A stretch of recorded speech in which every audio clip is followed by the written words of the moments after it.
ओम नमो भगवते वासुदेवाय। ओम नमो भगवते वासुदेवाय। ओम नमो भगवते वासुदेवाय। नारायणं नमस्कृत्य नरं चैव नरोत्तमं देवीं सरस्वतीं व्यासं ततो जयमुदीरयेत्। नष्टप्रायेषु अभद्रेषु नित्यं भागवत सेवया भगवते उत्तमश्लोके भक्तिर्भवतिर्नैष्ठुकी। नमो विष्णुपादाय कृष्णप्रेष्ठाय भूतले श्रीमते भक्तिवेदांत स्वामिनिति नामिने। नमस्ते सारस्वते देवे गौरवाणी प्रचारिणे निर्विशेष शून्यवादी पाश्चात्य देशतारिणे। श्री कृष्ण चैतन्य प्रभु नित्यानंद श्री अद्वैत गदाधर श्रीवासादि गौरभक्तवृंद। हरे कृष्णा कृष्ण कृष्ण हरे हरे हरे राम राम राम हरे हरे। मुखं करोति वाक्चालं पंगुं लंघयते गिरिं यत्कृपाहं तमहं वन्दे श्रीगुरु दीनतारिणं परमानन्दमाधवं श्रीचैतन्यमीश्वरम्।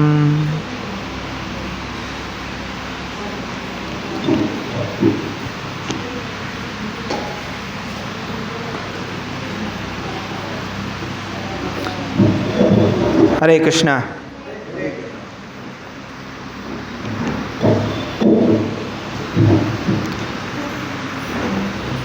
ಎಲ್ಲರಿಗೂ ಸ್ವಾಗತ. ಪುರುಷೋತ್ತಮ ಅಧಿಕ ಮಾಸದ ಈ ಶುಭ ಸಂದರ್ಭದಲ್ಲಿ ಶ್ರೀ ರಾಧಾ ಶ್ಯಾಮಚಂದ್ರ ಮಂದಿರದಲ್ಲಿ ಶ್ರೀಲ ಪ್ರಭುಪಾದರ ಜೀವನ ಚರಿತ್ರೆ, ಶ್ರೀಲ ಪ್ರಭುಪಾದ ಲೀಲಾಮೃತ ಪ್ರವಚನಕ್ಕೆ ಎಲ್ರಿಗೂ ಆತ್ಮೀಯ ಸ್ವಾಗತ. ಸೋಫಾಲ್ ಜಾಗ ಇಲ್ಲಿಂದ ಇನ್ನೊಂದು ಸೋಫಾ ಇದೆ, ಇಲ್ಲಿ ಇಕ್ಕಟ್ಟಾಗಿ ಕೂತ್ಕೊಂಡಿದ್ದೀರ, ಚಳಿ ಆಗ್ತಾ ಇದೆ.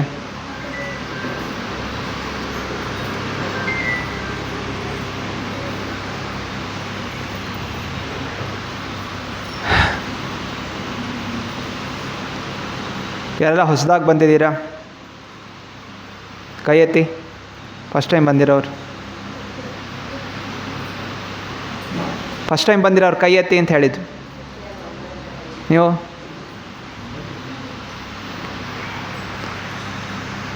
ನಾವು ಇಸ್ಕಾನ್ ಸಂಸ್ಥೆಯ ಸಂಸ್ಥಾಪಕ ಆಚಾರ್ಯರಾದ ಶ್ರೀ ಪ್ರಭುಪಾದರ ಅವರ ಜೀವನ ಚರಿತ್ರೆಯನ್ನು ಚರ್ಚೆ ಮಾಡ್ತಾ ಇದ್ವಿ. ಇದೇ ಪ್ರಭುಪಾದ ಲೀಲಾಮೃತ. ಅವ್ರು ಮಾಡಿದಂಥ ಸಾಧನೆ, ಹೇಗೆ ಕೃಷ್ಣ ಭಕ್ತಿಯನ್ನು ಭಾರತದಿಂದ ಪಾಶ್ಚಾತ್ಯ ದೇಶಗಳಲ್ಲಿ ವಿಶ್ವಾದ್ಯಂತ ಪ್ರಚಾರ ಮಾಡಿದ್ರು, ಈ ವಿಷಯದ ಬಗ್ಗೆ ನಾವು ಪ್ರತಿ ಭಾನುವಾರ ಚರ್ಚೆ ಮಾಡ್ತಾ ಇದ್ವಿ. ಅನಂತರ 11:30ಗೆ ಭಗವದ್ಗೀತೆಯ ವಿಷಯಗಳನ್ನು ಚರ್ಚೆ ಮಾಡ್ತೀವಿ. ಅದರಿಂದ ಯಾರೆಲ್ಲ ಕೂಡ ಹೊಸದಾಗಿದ್ದೀರಾ 11:30 ಕ್ಲಾಸ್ಗೆ ದಯವಿಟ್ಟು ಎಲ್ಲರೂ ಕೂಡ ಅಟೆಂಡ್ ಆಗಿ ಕಲಿಯಲಿಕ್ಕೆ ಅವಕಾಶ ಕೊಡ್ತಾಯಿದ್ದೀವಿ.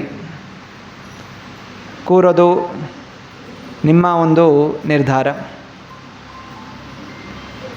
ಇಲ್ಲ ನಾವು ಏನೋ ಸುಮ್ಮನೆ ಬಂದಿದ್ದೀವಿ ಕೂತ್ಕೊಂಡು ಹೋಗ್ತೀವಿ ಅಂತ ಹೇಳಿದ್ರೆ ನಿಮ್ಮ ಇಚ್ಛೆ.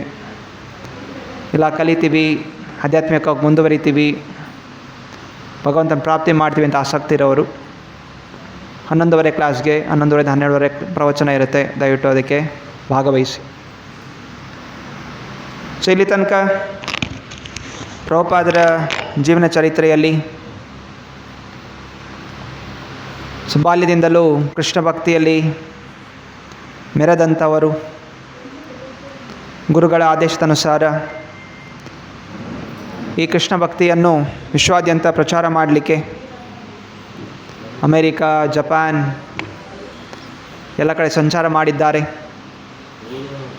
ಮತ್ತು ಹಲವು ಅಮೇರಿಕನ್, ಯುರೋಪಿಯನ್ ಹುಡುಗಿಯರಿಗೆ ದೀಕ್ಷೆಯನ್ನು ಕೊಟ್ಟು ಈಗ ಅವರನ್ನೆಲ್ಲೂ ಕೂಡ ಭಾರತಕ್ಕೆ ಕರೆತಂದಿದ್ದಾರೆ. ಭಾರತದಲ್ಲಿ ಅವ್ರಿಗೆ ದೊಡ್ಡ ಸ್ವಾಗತ ಆಗುತ್ತೆ. ನಾನಾ ಕಡೆ ಭಕ್ತಾದಿಗಳು ಅವರನ್ನು ತಮ್ಮ ತಮ್ಮ ಊರಿಗೆ ಕರೀತಾ ಇದ್ದಾರೆ ಪ್ರವಚನ ಕೊಡಲಿಕ್ಕೆ, ಅವರಿಗೆ ಸೇವೆ ಮಾಡಲಿಕ್ಕೆ. ಹೀಗೆ 1970 ಇಂಡೋರ್ ಪ್ರಭುಪಾದರನ್ನು ಅಲ್ಲಿ ಗೀತಾ ಜಯಂತಿ ಉತ್ಸವಕ್ಕೆ ಆಹ್ವಾನಿಸಲಾಗಿದೆ. ದೊಡ್ಡ ಉತ್ಸವ, ಸಾವಿರಾರು ಜನ ಬಂದು ಅಲ್ಲಿ ಸೇರ್ತಾ ಇದ್ದಾರೆ. ಬೆಳಗ್ಗಿಂದ ಸಂಜೆ ತನಕ ನಾನಾ ಮಠಾಧೀಶರು ಬಂದು ಪ್ರವಚನಗಳು ಕೊಡ್ತಾ ಇದ್ದಾರೆ. ಮತ್ತು ಪ್ರಭುಪಾದರ ಗುಂಪನ್ನು ಬಿಟ್ಟರೆ ಮಿಕ್ಕಿದವರೆಲ್ಲರೂ ಕೂಡ ಮಾಯವಾದಿ ಗುಂಪುಗಳು. ಭಗವಂತನಿಗೆ ರೂಪ ಇಲ್ಲ, ನಾನೇ ಭಗವಂತ ಅಂತ ಹೇಳುವಂತಹ ಮಠಾಧೀಶರು. ಕೃಷ್ಣನ ಮೇಲೆ ನಂಬಿಕೆ ಇಲ್ಲ, ಕೃಷ್ಣನು ಮಾಯೆಯ ಒಂದು ರೂಪ, ಎಲ್ಲವೂ ಬ್ರಹ್ಮಜ್ಯೋತಿ. ಸೊ ಈ ರೀತಿಯ ಒಂದು ಭಾಷಣಗಳನ್ನು ಅವರು ಕೊಡ್ತಾ ಇದ್ದಾರೆ. ಆದರೆ ಪ್ರಭುಪಾದರು ಇದೆಲ್ಲನೂ ಖಂಡಿಸುತ್ತಾ ಕೃಷ್ಣನೇ ಪುರುಷೋತ್ತಮ, ಸಕಲ ಜಗತ್ತಿಗೆ ಆದಿ, ಈಶೋಪನಿಷತ್, ಭಗವದ್ಗೀತಾ, ಶ್ರೀಮದ್ ಭಾಗವತ ಹೀಗೆ ಗ್ರಂಥಗಳ ಪ್ರಮಾಣಗಳು ನೀಡುತ್ತಾ ಜೊತೆಯಲ್ಲಿ ಹರೇ ಕೃಷ್ಣ ಕೃಷ್ಣ ಕೃಷ್ಣ ಹರೇ ಹರೇ, ಹರೇ ರಾಮ ರಾಮ ರಾಮ ಹರೇ ಹರೇ. ಸೊ ಈ ಮಂತ್ರದ ಅದ್ಭುತವಾದ ಕೀರ್ತನೆ ಮಾಡುತ್ತಾ ಜನರ ಹೃದಯವನ್ನು ಆಕರ್ಷಣೆ ಮಾಡ್ತಾ ಇದ್ದಾರೆ. ಆ ಸೇರಿರುವಂಥ ಎಲ್ಲ ವೀಕ್ಷಕರಿಗೆ ಪ್ರಭುಪಾದರ ಒಂದು ಭಾಷಣ ಹೃದಯಕ್ಕೆ ಆಕರ್ಷಣೀಯವಾಗ್ತಾ ಇದೆ. ಹಾಗೂ ಈ ಪಾಶ್ಚಾತ್ಯ ದೇಶದಿಂದ ಬಂದಂತಹ ಜನರ ಕೀರ್ತನೆ, ಅದ್ಭುತವಾದ ಕೀರ್ತನೆ, ಅದನ್ನು ನೋಡಿ ಜನರು ಆಕರ್ಷಿತರಾಗ್ತಾ ಇದ್ದಾರೆ. ಕೆಲವು ದಿವಸಗಳ ನಂತರ ಪ್ರಭುಪಾದರು ತಮ್ಮ ಶಿಷ್ಯಂದರಿಗೆ ಹೇಳ್ತಾರೆ, ಇಲ್ಲೆಲ್ಲ ಕೂಡ ನೀವು ಹೋಗಿ ಜನರನ್ನು ಮೆಂಬರ್ಶಿಪ್ಗೆ ನೋಂದಾಯಿಸ್ಕೋಬೇಕು. Life pattern membership $1,111. ಸೊ ಇದರಿಂದ ಲೈಫ್ ಮೆಂಬರ್ಶಿಪ್ ಕಾರ್ಡ್ ಸಿಗುತ್ತೆ. ಇಸ್ಕಾನ್ ಮಂದಿರ ಎಲ್ಲೆಲ್ಲ ಇದೆ ಅಲ್ಲೆಲ್ಲ ಕೂಡ ವಸತಿ, ಪ್ರಸಾದ ಎಲ್ಲವೂ ಕೂಡ ಉಚಿತವಾಗಿ ನೀಡಲಾಗುತ್ತೆ. ಹಾಗೂ ಶ್ರೀಮದ್ ಭಾಗವತಂ ಗ್ರಂಥ ಅದು ಕೂಡ ಉಚಿತವಾಗಿ ಲೈಫ್ ಮೆಂಬರ್ಗಳಿಗೆ ನೀಡಲಾಗುತ್ತೆ. ಸೊ ಈ ಒಂದು ಕಾರ್ಯಕ್ರಮ ಪ್ರಭುಪಾದರು ಮಾಡಿದರು.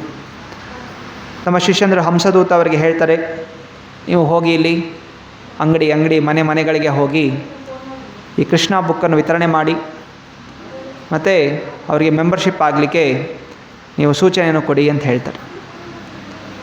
ಹಂಸದೂತರು ಅಮೇರಿಕನ್ನಿಂದ ಬಂದಂಥವರು, ಭಾಷೆ ಗೊತ್ತಿಲ್ಲ.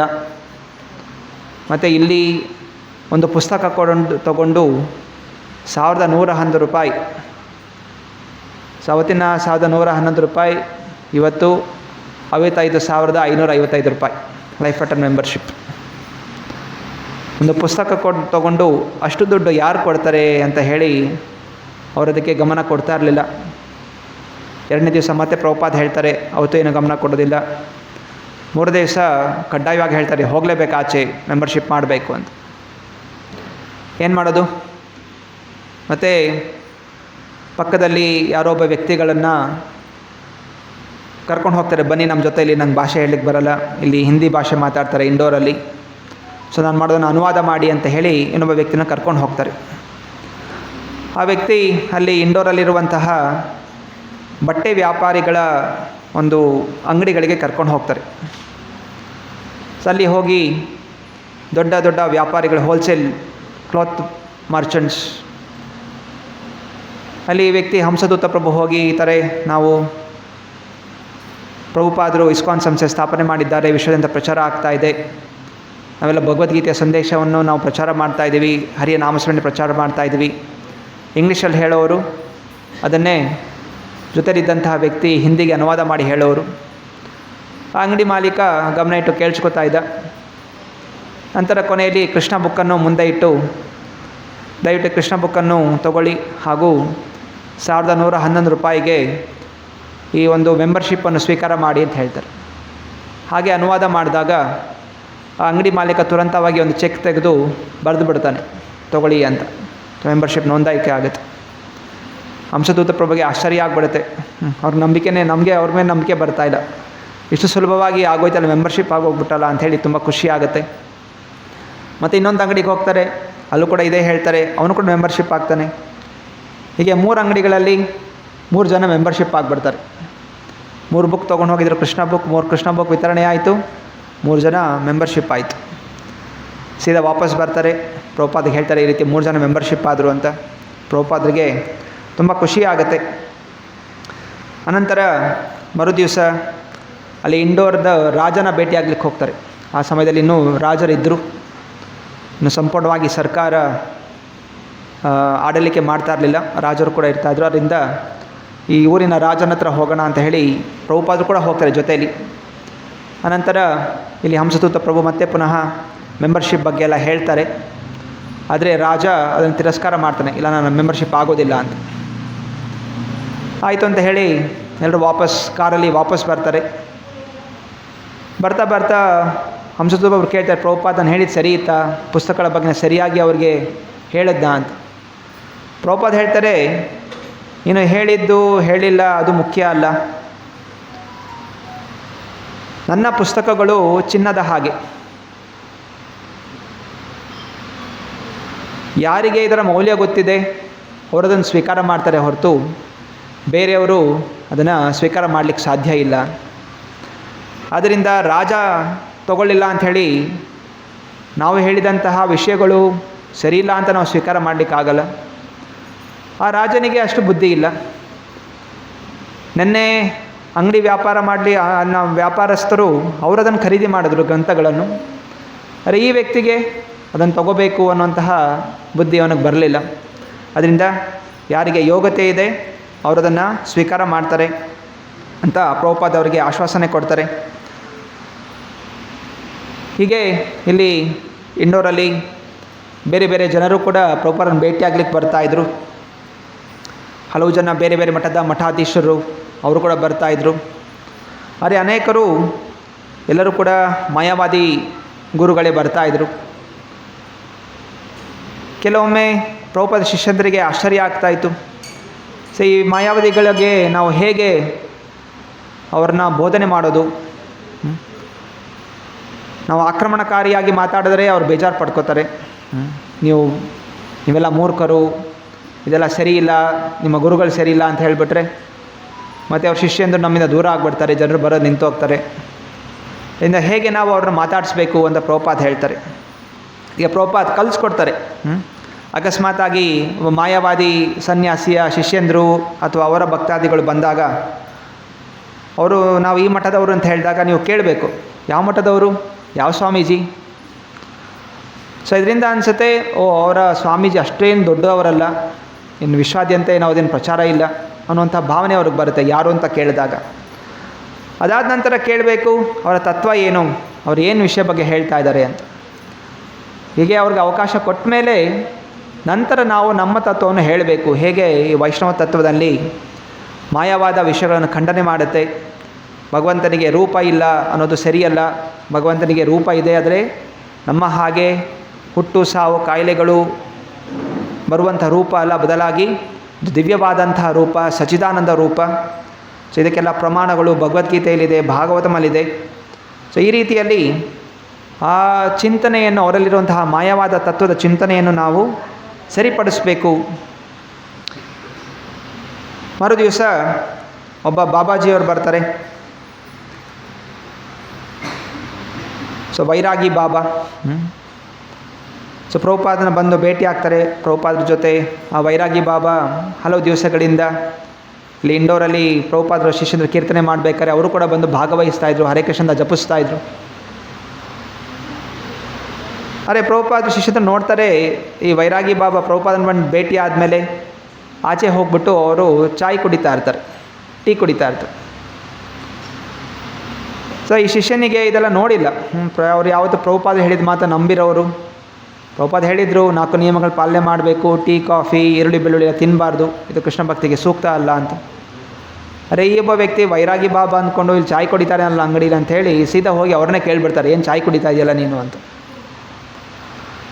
ಆ ವೈರಾಗಿ ಬಾಬಾ ಹೇಳ್ತಾನೆ, ನಾನು ಅವಧೂತ ಅಂತ. ಸೊ ಇವ್ರಿಗೆ ಅವಧೂತ ಅಂದರೆ ಏನು ಅಂತ ಗೊತ್ತಾಗಲಿಲ್ಲ. ಆಯಿತು, ಸುಮ್ಮನೆ ಬಂದ್ಬಿಟ್ಟು ವಾಪಸ್ ಪ್ರಭುಪಾದನ ಕೇಳ್ತಾರೆ, ಈ ಥರ ವೈರಾಗಿ ಬಾಬಾ ನಿಮ್ಮನ್ನು ಬಂದು ಇಲ್ಲಿ ಭೇಟಿ ಆಗ್ತಾರೆ, ಅದು ಅಲ್ಲೇ ಹೋಗಿ ಚಾಯ್ ಕುಡಿತಾ ಇರ್ತಾರೆ. ನಾನು ಪ್ರಶ್ನೆ ಮಾಡಿದೆ, ಅವನು ಅವಧೂತ ಅಂತಂದ್ರೆ ಈ ಅವಧೂತ ಅಂದರೆ ಏನು ಅಂತ. ಈಗ ಪ್ರಭುಪಾದ ಜೋರಾಗಿ ನಗ್ತಾರೆ. ನಕ್ಬಿಟ್ಟು ಹೇಳ್ತಾರೆ, ಅವಧೂತ ಅಂತ ಹೇಳಿದ್ರೆ ಎಲ್ಲ ನಿಯಮಗಳನ್ನು ಮೀರಿದಂಥವ್ರು, ಅದಕ್ಕಿಂತ ಮೇಲ್ಪಟ್ಟಂಥವ್ರು, ಅವ್ರಿಗೆ ಯಾವುದೇ ನಿಯಮಗಳು ಅನ್ವಯಿಸೋದಿಲ್ಲ ಅನ್ನೋರಿಗೆ ಅವಧೂತ ಅಂತ ಹೇಳ್ತಾರೆ. ನಿಜವಾದ ಅವಧೂತ ನಿತ್ಯಾನಂದ ಪ್ರಭು. 500 ವರ್ಷಗಳ ಹಿಂದೆ ಚೈತನ್ಯ ಮಹಾಪ್ರಭು ಬಂದಾಗ ಸ್ವಯಂ ಬಲರಾಮ ಕೂಡ ಪ್ರಕಟವಾಗಿದ್ದರು. ಅವರು ಅವಧೂತ ಅವರು. ಅರೆ ಈ ವ್ಯಕ್ತಿ ಇವನು ಸುಳ್ಳು ಮೋಸಗಾರ. ಇವನು ಸುಮ್ಮನೆ ತಾನು ಅವಧೂತ ಅಂತ ಹೇಳಿಕೊಂಡು ಎಲ್ಲಿ ಉಚಿತವಾಗಿ ಊಟ ಸಿಗುತ್ತೆ, ಎಲ್ಲಿ ದಾನ ಸಿಗುತ್ತೆ ಅಂತ ಹೇಳಿ ತಿರುಗಾಡುವಂಥ ಜನ. ಆದರೆ ಹೆಸರಿಗೆ ಮಾತ್ರ ತಾವು ವೈರಾಗಿ ಅವಧೂತ ಅಂತೆಲ್ಲ ಹೇಳ್ತಾರೆ. ಸೊ ಇದರಿಂದ ನೀವು ಎಚ್ಚರವಿರಬೇಕು, ಅಂತರ ಜೊತೆ ಸೇರಬಾರ್ದು ಅಂಥೇಳಿ ಪ್ರಭುಪಾದ ಹೇಳ್ತಾರೆ. ಸೊ ಹೀಗೆ ಪ್ರಭುಪಾದಲ್ಲಿ ಇಂಡೋರಲ್ಲಿ ಇರಬೇಕಾದ್ರೂ ಕೂಡ ದಿನಪೂರ್ತಿ ಪ್ರವಚನಕ್ಕೆ ಹೋಗುವಂಥದ್ದು, ಇದಲ್ಲದೆ ನಾನಾ ರೀತಿಯ ಜನ ಬಂದು ಮನೆಗೆ ಆಹ್ವಾನ ಮಾಡುವಂಥವರು, ಅಲ್ಲಿ ಹೋಗಿ ಪ್ರಸಾದ ಸ್ವೀಕಾರ ಮಾಡುವಂಥದ್ದು, ಕೀರ್ತನೆ ಮಾಡುವಂಥದ್ದು, ಹಲವು ಜನರಿಗೆ ಪ್ರಶ್ನೆಗಳಿರ್ತಾಯಿತ್ತು, ಬಂದು ಭೇಟಿಯಾಗೋರು, ಪ್ರಶ್ನೆಗಳಿಗೆ ಉತ್ತರ ಕೊಡುವಂಥವರು. ಜೊತೆಯಲ್ಲಿ ಅವರ ನಿತ್ಯದ ಏನು ಸಾಧನೆ ಏನಿತ್ತು, 4 ಗಂಟೆಗೆ ಎದ್ದೇಳೋದು, ಮಂಗಳಾರತಿ, ಆಮೇಲೆ ಭಾಗವತ ಪ್ರವಚನ, ಜಪ ಇದೆಲ್ಲವೂ ಕೂಡ ಮಾಡ್ತಾಯಿದ್ರು. ಇಲ್ಲಿ ಪ್ರಭುಪಾದರು ಹೇಳ್ತಾಯಿದ್ರು ಪ್ರವಚನದಲ್ಲಿ, ಶ್ರೀಮತಿ ರಾಧಾರಾಣಿ ಅಡುಗೆಯಲ್ಲಿ ಪರಿಣಿತಳು, ತುಂಬ ಚೆನ್ನಾಗಿ ಅಡುಗೆ ಮಾಡ್ತಾಳೆ ಶ್ರೀಮತಿ ರಾಧಾರಾಣಿ. ಜೊತೆಯಲ್ಲಿ ನೃತ್ಯ ಕೂಡ ಮಾಡ್ತಾಳೆ, ಹಾಗೂ ಚೆನ್ನಾಗಿ ಹಾಡು ಕೂಡ ಹಾಡ್ತಾಳೆ. ಆದ್ದರಿಂದ ನಾವು ಕೂಡ ರಾಧಾರಾಣಿಯ ಭಕ್ತರಾಗಿರೋ ಕಾರಣ ಚೆನ್ನಾಗಿ ಅಡುಗೆ ಮಾಡುವುದು, ಚೆನ್ನಾಗಿ ಹಾಡುವುದು, ಚೆನ್ನಾಗಿ ನೃತ್ಯ ಮಾಡುವುದು, ಭಗವಂತನಿಗೋಸ್ಕರ, ಭಗವಂತನ ತೃಪ್ತಿಗೋಸ್ಕರ ಇದೆಲ್ಲ ನಾವು ಕೂಡ ಕಲಿಬೇಕು. ಅಷ್ಟರಲ್ಲಿ ಯಾರೋ ಒಬ್ಬರು ಬಂದು ಅಲ್ಲಿ ಯಾರ ಮನೇಲಿ ಅವರು ನೆಲೆಸಿರ್ತಾರೆ, ಅವರು ಬಂದು ಚಿಡುವ ಕೊಡ್ತಾರೆ. ಚಿಡುವ ಅಂದರೆ ಇದು ಕಡಲೆಪುರಿ, ಮುರ್ಮುರ, ಮಂಡಲ್ ಜೊತೆಯಲ್ಲಿ ಗೋಡಂಬಿ, ಬಾದಾಮಿ ಎಲ್ಲ ಫ್ರೈ ಮಾಡಿರ್ತಾರೆ. ಸೊ ಇವರೆಲ್ಲ ಭಕ್ತಾದಿಗಳು ಮೊದಲ ಬಾರಿಗೆ ಇದನ್ನು ತಿಂತಾರೆ. ಪ್ರಭುಪಾದ ಕೇಳ್ತಾರೆ, ಹೇಗಿದೆ ಇದೆ? ತುಂಬ ಚೆನ್ನಾಗಿದೆ, ಇದೆಲ್ಲ ಕಲಿಬೇಕು, ನೀವು ಕೂಡ ಇದು ಮಾಡಲಿಕ್ಕೆ ಕಲಿಬೇಕು. ನಮ್ಮ ಗುರುಗಳು ಶ್ರೀಲ ಭಕ್ತಿಸಿಂಗ್ ಠಾಕೂರ್ಗೆ ಇದು ತುಂಬ ಇಷ್ಟ. ಹಾಲು ಚಿಡುವ ಅವರು ತಗೋತಾಯಿದ್ರು. ಹಾಲು ಫ್ರೈ ಮಾಡಿ, ಜೊತೆಯಲ್ಲಿ ಇದೆಲ್ಲ ಡ್ರೈ ಫ್ರೂಟ್ಸ್ ಎಲ್ಲ ಹಾಕಿ ಫ್ರೈ ಮಾಡಿ. ಸೊ ಹೀಗೆ ಈ ಎಲ್ಲ ಸಣ್ಣ ಟಿಪ್ಪಣಿಗಳು ನಮಗೆ ಉಪಯೋಗ ಆಗುತ್ತೆ. ಸೊ ಯಾಕಂದರೆ ಯಾವಾಗೆಲ್ಲ ನಾವು ಈ ಆಚಾರ್ಯರ ಆವಿರ್ಭಾವ, ತಿರೋಭಾವ ಆಚರಣೆ ಮಾಡ್ತೀವಿ, ಆಗ ಗುರುಗಳಿಗೆ ನೈವೇದ್ಯ ಹಚ್ತೀವಿ. ನಾವು ನಮಗೆ ಮನಸ್ಸಿಗೆ ಬಂದಾಗೆ ರೊಟ್ಟಿ, ಒಗ್ಗರಣೆ ಎಲ್ಲ ಮಾಡ್ಕೊಂಡು ಹಚ್ಚಿದ್ರೆ ಸ್ವೀಕಾರ ಮಾಡ್ತಾರೆ. ಆದರೆ ಇಲ್ಲಿ ಪ್ರಭುಪಾದರು ಹೇಳ್ತಾರೆ ನಮ್ಮ ಗುರುಗಳಿಗೆ ಯಾವುದು ಇಷ್ಟ, ಅದರಿಂದ ಅಂತಹ ಇಷ್ಟವಾದ ಪದಾರ್ಥಗಳನ್ನು ನಾವು ಕೂಡ ಅರ್ಪಣೆ ಮಾಡಿದ್ರೆ ಅದು ಒಳ್ಳೆಯದು. ಇದು ನಿಜವಾದಂತಹ ಸೇವೆ. ನನಗೇನು ಇಷ್ಟ ಅದನ್ನು ನೀನು ತಿನ್ನಬೇಕು ಅಂತ ಹೇಳೋದಿಲ್ಲ, ನಿನಗೇನು ಇಷ್ಟ ಅದನ್ನು ಮಾಡಿಕೊಡ್ತೀನಿ. ಇದು ಸೊ ಈ ರೀತಿಯಲ್ಲಿ ಪ್ರಭುಪಾದರು ಅವರ ಗುರುಗಳ ಒಂದು ಚಿಂತನೆಯನ್ನು, ಆಹಾರ ಇದು ಕೂಡ ಶಿಷ್ಯಂದ್ರಿಗೆ ಅವರು ಹೇಳ್ತಾಯಿದ್ರು. ಅನಂತರ ಒಮ್ಮೆ ಹೀಗೆ ಮಾತಾಡ್ತಾ ಇರಬೇಕಾದ್ರೆ, ತಮ್ಮ ಗುರುಗಳ ಗುಣಗಾನ ಮಾಡ್ತಾ ಇರ್ಬೇಕಾದ್ರೆ ಪ್ರಭುಪಾದ ಶಿಷ್ಯಂದರು ಹೇಳ್ತಾರೆ, ಪ್ರಭುಪಾದ ನೀವು ಕೂಡ ನಿಮ್ಮ ಗುರುಗಳ ಹಾಗೆ ಅದೇ ರೀತಿಯ ಒಂದು ನಿಮ್ಮ ಮುಖದಲ್ಲಿ ಒಂದು ಆಕರ್ಷಣೆ, ಒಂದು ಗಂಭೀರತೆ ನಮಗೆ ಕಂಡು ಬರುತ್ತೆ.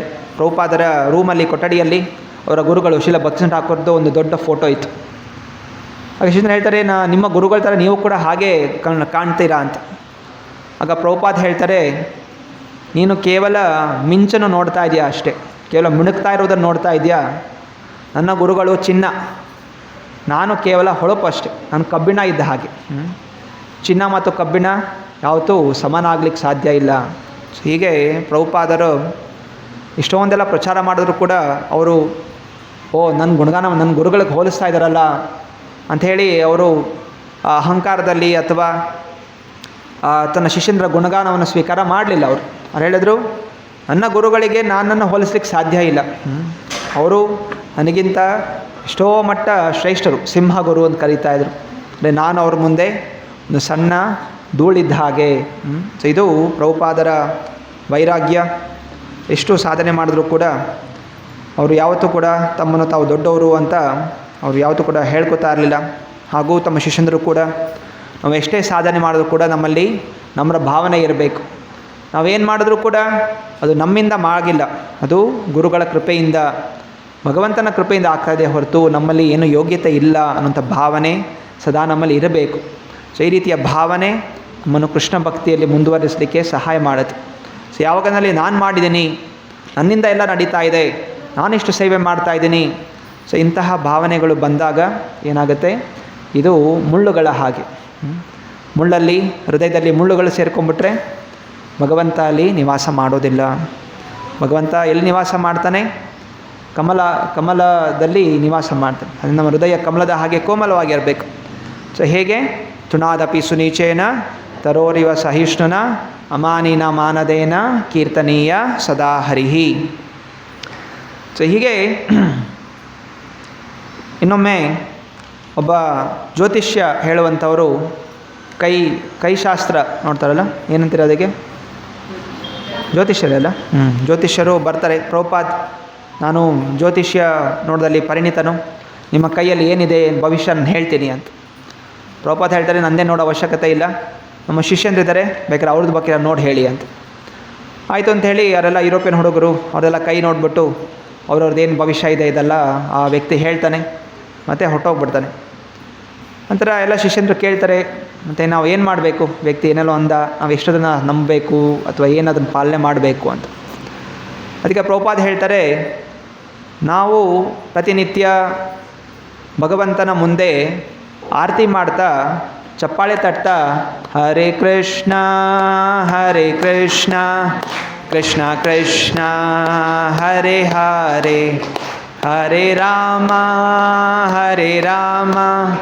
ರಾಮ ರಾಮ ಹರೇ ಹರೇ ಎಂದು ಖುಷಿಯಿಂದ ಉತ್ಸಾಹದಿಂದ ಭಕ್ತಿಯಿಂದ ನಾವು ಕೀರ್ತನೆಯಲ್ಲಿ ಭಾಗವಹಿಸಿದ್ರೆ ನಮ್ಮ ಕೈ ರೇಖೆಗಳು ಬದಲಾಗುತ್ತೆ.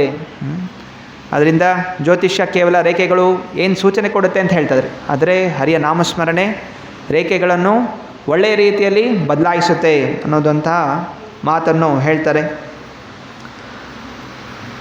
ಹೀಗೆ ಪ್ರವಚನ ಕೊಡ್ತಾ ಇರಬೇಕಾದ್ರೆ ಇನ್ನೊಮ್ಮೆ ಪ್ರಭುಪಾದ್ ತಮ್ಮೆಲ್ಲ ಭಕ್ತಾದಿಗಳು ಹೇಳ್ತಾರೆ, ನಾನು ವೃಂದಾವನ ಇರಬೇಕಾದ್ರೆ ಹಲವು ವರ್ಷಗಳ ಹಿಂದೆ, ಅಂದರೆ ಅಮೆರಿಕಾಗೆ ಹೋಗಿಂತ ಮುಂಚೆ ಪ್ರಭುಪಾದರು ಸನ್ಯಾಸ ಸ್ವೀಕಾರ ಮಾಡಿದ್ಮೇಲೆ ವೃಂದಾವನದಲ್ಲಿ ರಾಧಾ ದಾಮೋದರ ಮಂದಿರದಲ್ಲಿ ಅವರು ಉಳ್ಕೊಂಡಿದ್ರು. ಆಮೇಲೆ ಹೇಳ್ತಾಯಿದ್ರು, ಅಲ್ಲಿ ಉಳ್ಕೊಂಡಿರಬೇಕಾದ್ರೆ ಪ್ರತಿ ದಿವಸ ರಾಧಾ ದಾಮೋದರನ ಅಭಿಷೇಕಕ್ಕೋಸ್ಕರ ಒಂದು ವಿಧವೆ ಹೆಂಗಸು, ಒಂದು ಬೆಂಗಾಲಿ ವಿಧವೆ ಹೆಂಗಸು ಬೆಳಗ್ಗೆನೆ 4 ಗಂಟೆಗೆ ಹೋಗಿ ಒಂದು ಮಡಕೆ ತಗೊಂಡು ಮಂದಿರದಿಂದ ಹೋಗಿ ಯಮುನಾ ನದಿಯಲ್ಲಿ ಹೋಗಿ ನೀರು ತುಂಬಿಸ್ಕೊಂಡು ವಾಪಸ್ ಅವರು ತರ್ತಾಯಿದ್ಲು. ಬೇಸಿಗೆ ಇರಲಿ, ಮಳೆಗಾಲ ಇರಲಿ, ಚಳಿಗಾಲ ಇರಲಿ, ಅವರು ಪ್ರತಿನಿತ್ಯ ಆ ಸಮಯಕ್ಕೆ ಹೋಗಿ ನೀರು ತರ್ತಾಯಿದ್ಲು. ನಾನು ಕೆಲವೊಮ್ಮೆ ಎದ್ದಿದ್ದಾಗ ನಾನು ಅವಳು ಬರಬೇಕಾದ್ರೆ ಬಾಗಿಲು ನಾನು ತೆಗಿತಾ ಇದ್ದೆ. ಹೀಗೆ ಬಂದು ಅವಳು ಪ್ರತಿನಿತ್ಯ ಸೇವೆಯನ್ನು ಸಲ್ಲಿಸ್ತಾಯಿದ್ರು. ಈ ರೀತಿ ಆ ಹೆಂಗಸು ಈ ಒಂದು ಕೆಲಸ ನಿಷ್ಠೆಯಿಂದ ಮಾಡಿರೋ ಕಾರಣ ಅವಳು ಇದೇ ಜನ್ಮದಲ್ಲಿ ಮರಳಿ ಭಗವಂತನ ಧಾಮಕ್ಕೆ ಹೋಗ್ತಾಳೆ. ಸೊ ಅದರಿಂದ ಕೃಷ್ಣನ ಸೇವೆಯಲ್ಲಿ ಇದು ಸಣ್ಣದು, ಇದು ದೊಡ್ಡದು ಅಂಥದ್ದೇನಿಲ್ಲ. ನಿಷ್ಠೆಯಿಂದ ಒಂದು ಕೆಲಸವನ್ನು ಶ್ರದ್ಧೆಯಿಂದ ಮಾಡಿದ್ರೆ, ಹೇಗೆ ಈ ಹೆಂಗಸು ಕೂಡ ಪ್ರತಿಯೊಂದು ದಿವಸ ಬೆಳಗ್ಗೆ ಬ್ರಹ್ಮೋತ್ಸವದಲ್ಲಿ ಎದ್ದು ಹೋಗ್ತಾಯಿದ್ದು, ಹಾಗೆ ನಾವು ಕೂಡ ಯಾವುದೇ ಸಮಯ, ಬೇಸಿಗೆ ಇರಲಿ, ಚಳಿಗಾಲ ಇರಲಿ, ಮಳೆ ಇರಲಿ, ಬ್ರಹ್ಮ ಮುಹೂರ್ತದಲ್ಲಿ ಏಳಬೇಕು. ಬ್ರಹ್ಮ ಮುಹೂರ್ತ ಅಂತ ಹೇಳಿದ್ರೆ ಸೂರ್ಯ ಉದಯಕ್ಕಿಂತ 1.5 ತಾಸು ಮುಂಚೆ ಸೊ ಏಳಬೇಕು, ಭಗವಂತನ ನಾಮಜಪದಲ್ಲಿ ತೊಡಗಬೇಕು, ಸಾಧನೆ ಮಾಡಬೇಕು. ಇನ್ನೊಮ್ಮೆ ಪ್ರಭುಪಾದರು ಅಲ್ಲಿ ಅವರ ಇದ್ದಂತಹ ಮನೆಯ ಮುಂದೆ ಒಂದು ಕುರ್ಚಿಯಲ್ಲಿ ಕೂತ್ಕೊಂಡು ಜಪ ಮಾಡ್ಕೊಂಡು ಕೂತಿದ್ರು. ಆಗ ಒಬ್ಬ ವ್ಯಕ್ತಿ ಜೋರಾಗಿ ಹರೇ ಕೃಷ್ಣ ಅಂದ್ಕೊಂಡು ಓಡಿ ಬಂದ್ಬಿಟ್ಟು ಪ್ರಭುಪಾದರ ಮುಂದೆ ಉಳ್ಳಾಡೋಕ್ಕೆ ಶುರು ಮಾಡ್ತಾನೆ. ನೆಲದೆಲ್ಲ ಉಳ್ಳಾಡ್ತಾನೆ, ಜೋರಾಗಿ ಅಳಕ್ಕೆ ಶುರು ಮಾಡ್ತಾನೆ. ಅಂದರೆ ಅಷ್ಟಸಾತ್ವಿಕ ವಿಕಾರ ಬಂದ ಹಾಗೆ ತುಂಬ ಶ್ರೇಷ್ಠದ ಭಕ್ತಿಯಲ್ಲಿ ಮುಂದುವರೆದಾಗ, ಕೃಷ್ಣ ನಾಮಸ್ಮರಣೆ ಕೇಳಿದಾಗ ಒಬ್ಬ ವ್ಯಕ್ತಿ ತನ್ನ ಮೈ ಮರೆತು ಉರುಳಾಡ್ತಾನೆ, ನಗ್ತಾನೆ, ಅಳ್ತಾನೆ, ಇದೆಲ್ಲ ಮಾಡ್ತಾನೆ. ಹೀಗೆ ಒಬ್ಬ ವ್ಯಕ್ತಿ ಹಿಂಗೆ ಬಂದ್ಬಿಟ್ಟು ಎಲ್ಲ ಉರುಳಾಡ್ತಾ ಇದ್ದ. ಪ್ರಭುಪಾದು ಏನೂ ಕೂಡ ಅವ್ರ ಕಡೆ ನೋಡಲೇ ಇಲ್ಲ, ತಮ್ಮ ಪಾಡಿಗೆ ಅವ್ರು ಜಪ ಮಾಡ್ಕೊಂಡು ಕೂತಿದ್ರು.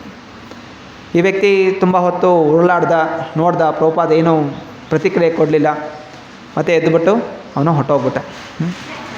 ಹೀಗೆ ಸುಳ್ಳು ಮೋಸದಿಂದ ತಾನು ದೊಡ್ಡ ಭಕ್ತ ಅಂತ ತೋರಿಸ್ಕೊಳ್ಳೋಕ್ಕೆ ಪ್ರಭುಪಾದರ ಮುಂದೆ ಅವನು ಬಂದು ನಾಟಕ ಆಡ್ತಾ ಇದ್ದ. ಆದರೆ ಪ್ರಭುಪಾದರು ಸಾಧಾರಣ ವ್ಯಕ್ತಿ ಅಲ್ಲ. ಭಕ್ತಿ ಯಾರಿಗಿದೆ ಯಾರಿಗಿಲ್ಲ ಅನ್ನೋದು ಅವ್ರಿಗೆ ಗೊತ್ತಾಗತ್ತೆ. ನಮಗೆ ಅದು ಗೊತ್ತಾಗೋದಿಲ್ಲ. ನಾವು ಟಿ ವಿಲಿ ಕೆಲವೊಮ್ಮೆ ಪ್ರವಚನಗಳು ನೋಡ್ತೀವಿ. ಪ್ರವಚನ ಕೊಡ್ತಾ ಇರ್ಬೇಕಾದ್ರೆ ವ್ಯಕ್ತಿ ಪ್ರವಚನ ಕೊಡುವಂಥವ್ನು ಇದ್ದಕ್ಕಿದ್ದಾಗ ಅಳಕ್ಕೆ ಶುರು ಮಾಡಿಬಿಡ್ತಾನೆ. ಹೀಗೆ ಎಷ್ಟು ಕೃಪಾಮಯಿ. ಸೊ ನಮಗೇನು ಅನಿಸುತ್ತೆ, ಎಷ್ಟು ದೊಡ್ಡ ಭಕ್ತ, ಅವ್ರ ಕಣ್ಣಲ್ಲಿ ನೀರು ಬಂದ್ಬಿಟ್ಟು ಕತೆ ಹೇಳಬೇಕಾದ್ರೆ. ಹೀಗೆಲ್ಲ ನಾವು ಮೋಸ ಹೋಗ್ತೀವಿ. ಅದರಿಂದ ಪ್ರಭುಪಾದ ಎಚ್ಚರಿಕೆ ಕೊಡ್ತಾಯಿದ್ರು, ಅಷ್ಟಸಾತ್ವಿಕ ವಿಕಾರಗಳು ಅಷ್ಟು ಸುಲಭವಾಗಿ ಒಬ್ಬ ವ್ಯಕ್ತಿಯಲ್ಲಿ ಬರೋದಿಲ್ಲ. ಇದಕ್ಕಿಂತ ಮುಂಚೆನೂ ಕೂಡ 500 ವರ್ಷಗಳ ಹಿಂದೆ ಹರಿದಾಸ್ ಠಾಕೂರು ಹೀಗೆ ನಾಮಕೀರ್ತನೆ ಮಾಡ್ತಾ ಉರುಳಾಡ್ತಾಯಿದ್ರು. ಇನ್ನೊಬ್ಬ ವ್ಯಕ್ತಿ ಅದನ್ನು ನೋಡ್ಬಿಟ್ಟು, ಇವನು ಉರುಳಾಡ್ತಾ ಇರೋ ಕಾರಣ ಎಷ್ಟೊಂದು ಜನ ಬಂದು ಅವ್ನಿಗೆ ಪಾದಪೂಜೆ ಮಾಡ್ತಾ ಇದ್ದಾರೆ, ನನಗೆ ಹೂಗಳು ಅಡ್ತಾ ಇದ್ದಾರೆ, ನಾನು ಕೂಡ ಹಾಗೆ ಮಾಡ್ತೀನಿ ಅಂತ ಹೇಳಿ ಅವನು ಕೂಡ ಉರುಳಾಡೋಕ್ಕೆ ಶುರು ಮಾಡ್ತಾಯಿದ್ದ. ಆಗ ಒಬ್ಬ ವ್ಯಕ್ತಿ ಬಂದು ಚೆನ್ನಾಗಿ ಚಾವಟಿನ ಅವ್ನು ಹೊಡೆಯೋಕ್ಕೆ ಶುರು ಮಾಡ್ತಾರೆ. ಹೊಡೆದ ತಕ್ಷಣ ಅವನು ಎದ್ದು ಓಡೋಗ್ಬಿಡ್ತಾನೆ. ಅವನು ಜನ ಕೇಳ್ತಾರೆ, ಅದ್ಯಾಕೆ ಅವ್ನಿಗೆ ಹೊಡೆದೆ, ಹರಿದಾಸ್ ಠಾಕೂರ್ಗೆ ಯಾಕೆ ಹೊಡಿಲಿಲ್ಲ ಅಂತ.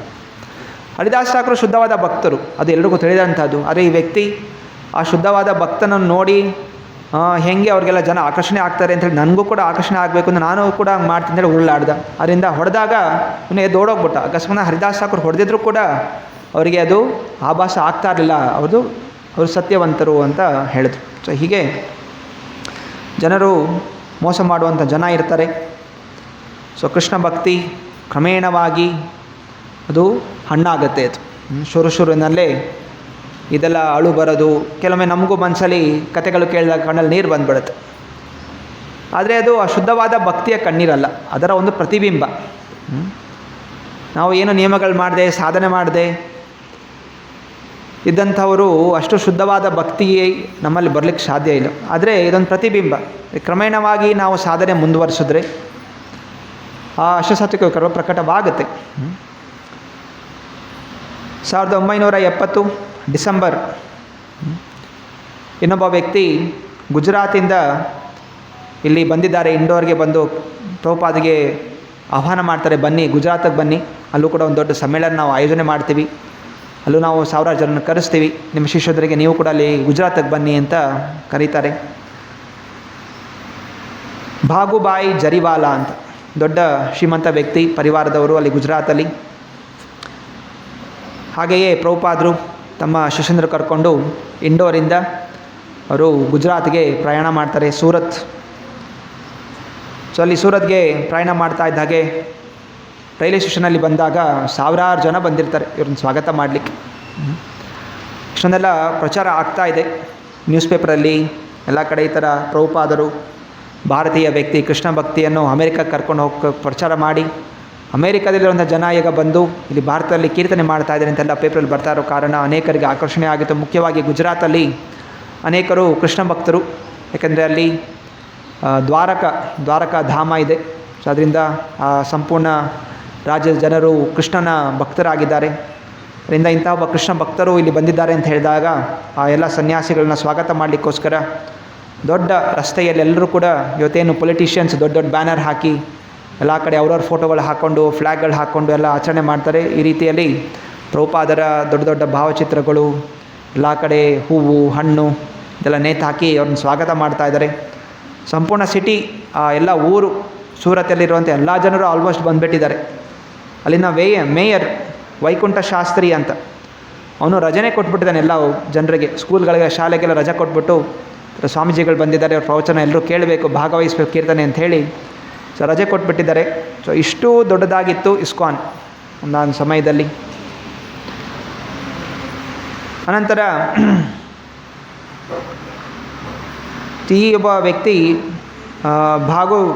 ಭಾಗೂರ್ಭಾಯ್ ಜಾರಿವಾಲ, ಇವರು ಇದಕ್ಕಿಂತ ಮುಂಚೆನೇ ಪ್ರಭುಪಾದರು ಸ್ಯಾನ್ ಫ್ರಾನ್ಸಿಸ್ಕೋಲಿರಬೇಕಾದ್ರೆ ಅಲ್ಲಿ ಅವರು ಭೇಟಿಯಾಗಿದ್ದರು. ಅವರು ಸ್ಯಾನ್ ಫ್ರಾನ್ಸಿಸ್ಕೋಲ್ ಅವರು ಕೂಡ ಇದ್ದರು. ಇನ್ನು ಅಲ್ಲಿ ಪ್ರಭುಪಾದರನ್ನ ಭೇಟಿಯಾಗಿ ಪ್ರಭುಪಾದರು ಮಾಡಿದಂತಹ ಪ್ರಚಾರ ಕಾರ್ಯಗಳೆಲ್ಲ ಕೂಡ ಗಮನಿಸಿದರು. ಅದರಿಂದ ಅವರು ನಮ್ಮ ಊರಲ್ಲೂ ಕೂಡ ಮಾಡಬೇಕು ಅಂತ ಅವರಲ್ಲಿ ಇಚ್ಛೆ ಇತ್ತು. ಇನ್ನು ಪ್ರಭುಪಾದರು ಭಾರತಕ್ಕೆ ಬಂದಿದ್ದಾರೆ ಅಂತ ಹೇಳಿದ ತಕ್ಷಣ ಅವರು ಸ್ಯಾನ್ ಫ್ರಾನ್ಸಿಸ್ಕೋಯಿಂದ ಇಲ್ಲಿ ಭಾರತಕ್ಕೆ ಬಂದು ಅವರು ಪ್ರಭುಪಾದ ಆಹ್ವಾನ ಮಾಡಿದ್ದಾರೆ. ಸ್ಯಾನ್ ಫ್ರಾನ್ಸಿಸ್ಕೋಲ್ಲೂ ಕೂಡ ಅವರಲ್ಲಿ ಸ್ಯಾನ್ ಫ್ರಾನ್ಸಿಸ್ಕೋ ಮಂದಿರಕ್ಕೋಸ್ಕರ ಒಂದು ಕೃಷ್ಣನ ಮೂರ್ತಿ, ಬೆಳ್ಳಿಯ ಕೃಷ್ಣನ ಮೂರ್ತಿಯನ್ನು ದಾನವಾಗಿ ಕೊಟ್ಟಿದ್ದರು ಆ ಸಮಯದಲ್ಲಿ. ಸೊ ಹೀಗೆ ಅವರು ತಮ್ಮ ಮನೆಯಲ್ಲೇ ಎಲ್ಲ ಶಿಷ್ಯಂದರು, ಸುಮಾರು 30 ಜನ ಶಿಷ್ಯಂದ್ರಿದ್ದರು ಪ್ರಭುಪಾದ, ಅವರೆಲ್ಲರೂ ಕೂಡ ತಮ್ಮ ಮನೆಯಲ್ಲೇ ಇಟ್ಕೊಂಡಿದ್ದಾರೆ. ಅವರಿಗೆ ಊಟ ವಸತಿ ಎಲ್ಲರೂ ಕೂಡ ಉಚಿತವಾಗಿ ಕೊಡ್ತಾ ಇದ್ದಾರೆ. ಸೊ ಎಲ್ಲ ಶಿಷ್ಯನಿಗೆ ಅನ್ನಿಸ್ತಾ ಇತ್ತು, ಅತ್ಯಂತ ದೊಡ್ಡ ಒಂದು ಊಟದ ಅನೇಕ ರೀತಿ ತಿಂಡಿಗಳು, ಗುಜರಾತಲ್ಲಿ ಸಿಹಿ ತಿಂಡಿಗಳು ತುಂಬ ಫೇಮಸ್. ಸೊ ನಾನಾ ರೀತಿಯ ತಿಂಡಿಗಳು ಬೆಳಗ್ಗೆ ಮಧ್ಯಾಹ್ನ ಸಾಯಂಕಾಲ ತಟ್ಟೆಯಲ್ಲಿ ವಿಧ ವಿಧವಾದಂತಹ ಎಲ್ಲ ತುಂಬ ಅತ್ಯುತ್ತಮವಾದ ಗುಣಮಟ್ಟದ ಒಂದು ಪದಾರ್ಥಗಳಿಂದ ಮಾಡಿದಂತಹ ತಿಂಡಿಗಳು ಅವರಿಗೆ ತಿನ್ನಿಸ್ತಾ ಇದ್ದರು. ಇಷ್ಟು ಸಮಯದಿಂದ ಪ್ರಭುಪಾದರು ಶಿಷ್ಯಂದರು ಭಾರತಕ್ಕೆ ಬಂದ ಮೇಲೆ ಇವರು ಪ್ರಥಮ ಬಾರಿಗೆ ಒಂದು ಒಳ್ಳೆಯ ಒಂದು ಭೋಜನ ಅವ್ರಿಗೆ ಸಿಗ್ತಾ ಇದ್ದಂಥ, ಒಳ್ಳೆಯ ಒಂದು ವಾತಾವರಣ ಕೂಡ. ಇಲ್ಲಿ ತನಕ ಅಲ್ಲಿ ಡೆಲ್ಲಿಯಲ್ಲಿ ಬಿಸಿಲು, ಮತ್ತು ಅಲ್ಲೂ ಕೂಡ ಅಲ್ಲಿ ಇಲ್ಲಿ ಸಣ್ಣ ಪುಟ್ಟ ಸಣ್ಣ ರೂಮಲ್ಲಿ ವೃಂದಾವನದಲ್ಲಿ, ಕಲ್ಕತ್ತಲ್ಲೂ ಕೂಡ ಬೇರೆ ಗೌಡಿಯ ಮಠ, ಅಲ್ಲೂ ಸಣ್ಣ ಪುಟ್ಟ ರೂಮ್ಗಳು ಅಂತೂ, ಮತ್ತು ಹೊರಗಿನ ಜನ ಅಷ್ಟೊಂದೇನು ಬರ್ತಾ ಇರಲಿಲ್ಲ. ಆದರೆ ಇಲ್ಲಿ ಪ್ರಥಮ ಬಾರಿಗೆ ಇಷ್ಟೊಂದು ಜನ ಪ್ರೀತಿಯಿಂದ ಸ್ವಾಗತ ಮಾಡ್ತಾ ಇರೋದು, ಸ್ವಾಗತ ಸೇವೆಗಳು ಮಾಡ್ತಾ ಇರೋದು, ಇಂಥ ಒಳ್ಳೆಯ ಊಟ ವಸತಿ ಎಲ್ಲ ಕೂಡ ಪ್ರಥಮ ಬಾರಿಗೆ ಸಿಗ್ತಾ ಇದೆ. ಅವರು ಕೂಡ ತುಂಬ ಖುಷಿಯಾಗೋಯ್ತು, ಇಂತಹ ಒಳ್ಳೆಯ ಜಾಗ, ಇಂತಹ ಒಳ್ಳೆಯ ಜನ ಅಂತ ಹೇಳಿ ಅವರು ಕೂಡ ಖುಷಿ ಪಡ್ತಾ ಇದ್ದಾರೆ. ಸೊ ಕೆಲವೊಮ್ಮೆ ಅಲ್ಲಿನ ಚೀಫ್ ಮಿನಿಸ್ಟರ್ ಕೂಡ ಬರ್ತಾಯಿದ್ರು. ಆ ಸಮಯದಲ್ಲಿ ಚಂದ್ರ ದೇಸಾಯಿ ಅವರು ಚೀಫ್ ಮಿನಿಸ್ಟರ್, ಅನಂತರ ಅಲ್ಲಿ ಮೇಯರ್, ಅನಂತರ ಈ ಜಾರಿವಾಲ್ ಫ್ಯಾಮಿಲಿ ಇವರೆಲ್ಲರೂ ಕೂಡ ಅಲ್ಲಿ ಊಟದಲ್ಲಿ ಜೊತೆ ಕೂತ್ಕೋತಾ ಇದ್ದರು. ಹೀಗೆ ಎಲ್ಲಿ ತನಕ ಸೂರತಲ್ಲಿದ್ದರು, ಪ್ರತಿ ದಿವಸ ದೊಡ್ಡ ದೊಡ್ಡ ವ್ಯಕ್ತಿಗಳು ಎಲ್ಲ ಬಂದು ಅಲ್ಲಿ ಸೇರ್ತಾಯಿದ್ರು. ಎಲ್ಲರೂ ಕೂಡ ಊಟ ವಸತಿ ಎಲ್ಲೂ ಕೂಡ ಉಚಿತವಾಗಿ ನೀಡಲಾಗ್ತಾಯಿತ್ತು. ಪ್ರಭುಪಾದ ಹೇಳ್ತಾಯಿದ್ರು, ಪ್ರವಚನ ಪ್ರತಿ ದಿವಸ ಪ್ರವಚನಗಳು ನಡೀತಾ ಇತ್ತು. ಅಜಾಮಿಲನ ಕಥೆ ನಡೀತಾ ಇದೆ. ಶಿಷ್ಯನಿಗೆ ಹೇಳ್ತಾಯಿದ್ರು, ನಾವು ಯಾವಾಗಲೂ ಎಚ್ಚರ ಇರಬೇಕು. ಅಜಾಮಿಲ ಬಾಲ್ಯದಲ್ಲಿ ಬ್ರಾಹ್ಮಣನಾಗಿದ್ದ, ಎಲ್ಲ ಸೇವೆಗಳನ್ನು ಸಲ್ಲಿಸ್ತಾ ಇದ್ದ. ಅದೇ ಕ್ರಮೇಣವಾಗಿ ಒಂದು ವೇಶ್ಯಳ ನೋಟದಿಂದ ಎಲ್ಲ ಆತನು ಮಾಡಿದಂತಹ ಸಾಧನೆ ಮರ್ತು ಹೋಗ್ಬಿಟ್ಟು ದಾರಿ ತಪ್ಪಿ ವೇಶ್ಯಳ ಸಂಘ ಮಾಡ್ತಾ ಅವನು ಎಷ್ಟೋ ಸಮಯ ಹೀಗೆ ಮರ್ತು ಹೋಗ್ಬಿಟ್ಟಿದ್ದ ಭಕ್ತಿ ಮಾಡೋದು. ಅದೇ ಭಗವಂತ ಏನು ಸೇವೆಯನ್ನು ಸಲ್ಲಿಸಿದ್ದ ಅದನ್ನು ಮರ್ತಿರಲಿಲ್ಲ. ಮತ್ತೆ ಪುನಃ ಅವಕಾಶ ಕೊಟ್ಟ. ಯಾವಾಗ ನಾರಾಯಣ ಅಂತ ಜಪ ಮಾಡ್ದ, ಸಾಯೋ ಸಮಯದಲ್ಲಿ ವಿಷ್ಣು ದೂತರು ಬಂದು ಅವನು ರಕ್ಷಣೆ ಮಾಡಿದ್ರು. ಆದ್ದರಿಂದ ಅವನು ಗೊತ್ತಿಲ್ಲದೆಯೇ ತನ್ನ ಮಗನನ್ನು ನಾರಾಯಣ ಅಂತ ಕರೆದು ಅವನು ಸಾವಿಂದ ಮುಕ್ತನಾದರೆ, ನಾವು ಶ್ರದ್ಧೆಯಿಂದ ದೃಢ ಸಂಕಲ್ಪದಿಂದ ಪ್ರತಿನಿತ್ಯ ನಾವು ಹರೇ ಕೃಷ್ಣ ಕೃಷ್ಣ ಕೃಷ್ಣ ಹರೇ ಹರೇ, ಹರೇ ರಾಮ ರಾಮ ರಾಮ ಹರೇ ಹರೇ ಜಪಿಸಿದ್ರೆ ಕೃಷ್ಣ ನಮಗೆ ಇದರಿಂದ ಒಳ್ಳೆಯ ಸ್ಥಾನ ಕೊಡ್ಬೋದು. ಅದನ್ನು ನಾವು ಸದಾ ಗಂಭೀರತೆಯಿಂದ ಜಪಿಸಬೇಕು. ಸೊ ಇಲ್ಲಿ ಆ ದೊಡ್ಡ ಸಮ್ಮೇಳನ ಸೂರತಲ್ಲಿ ದೊಡ್ಡ ಪಂಡಾಲ್ ಪ್ರೋಗ್ರಾಮ್ ಹಾಕಿರ್ತಾರೆ. ಪ್ರತಿ ದಿವಸ ಸುಮಾರು 10 ದಿವಸ ಅಲ್ಲಿ ಉಳಿದಿರ್ತಾರೆ. ದೊಡ್ಡ ಪಂಡಾಲ್ ಪ್ರೋಗ್ರಾಮ್, ಸಾವಿರಾರು ಜನ ಬಂದು ಸೇರ್ತಾಯಿದ್ರು ಬೆಳಗ್ಗೆ ಮಧ್ಯಾಹ್ನ ಸಾಯಂಕಾಲ. ಸೊ ಎಷ್ಟು ಜನ ಬರ್ತಾಯಿದ್ರು, ಇವ್ರನ್ನೆಲ್ಲ ನೋಡಲಿಕ್ಕೆ ಕಾರಿಂದ ಇಲ್ಲಿಕ್ಕೂ ಬಿಡ್ತಾರಿಲ್ಲ. ಇವಾಗ ಹೇಗೆ ಜನರು ಫಿಲಮ್ ಸ್ಟಾರ್ಗಳನ್ನ ಭೇಟಿ ಆಗಲಿಕ್ಕೆ ಹೋಗಿ ಕಾರ್ ಸುತ್ತ ಮುತ್ತು ಹಾಕೋತಾರೆ, ಹಾಗೆ ಆ ಸಮಯದಲ್ಲಿ ಈ ಭಕ್ತಾದಿಗಳನ್ನು ಸ್ವಾಗತ ಮಾಡಲಿಕ್ಕೆ ಎಲ್ಲ ಸಾವಿರಾರು ಜನ ಬಂದು ಸುತ್ತ ಮುತ್ತುವರಿತಾ ಇದ್ದಾರೆ.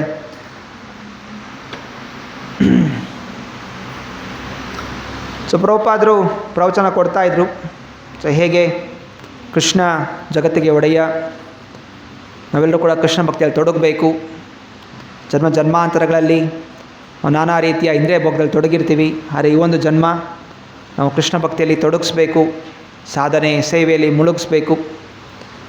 ಪ್ರವಚನಗಳು ಕೊಡ್ತಾ ಪ್ರಭುಪಾದ ಹೇಳಿದ್ರು, ಈ ಭಾರತೀಯ ರಾಜಕಾರಣಿಗಳು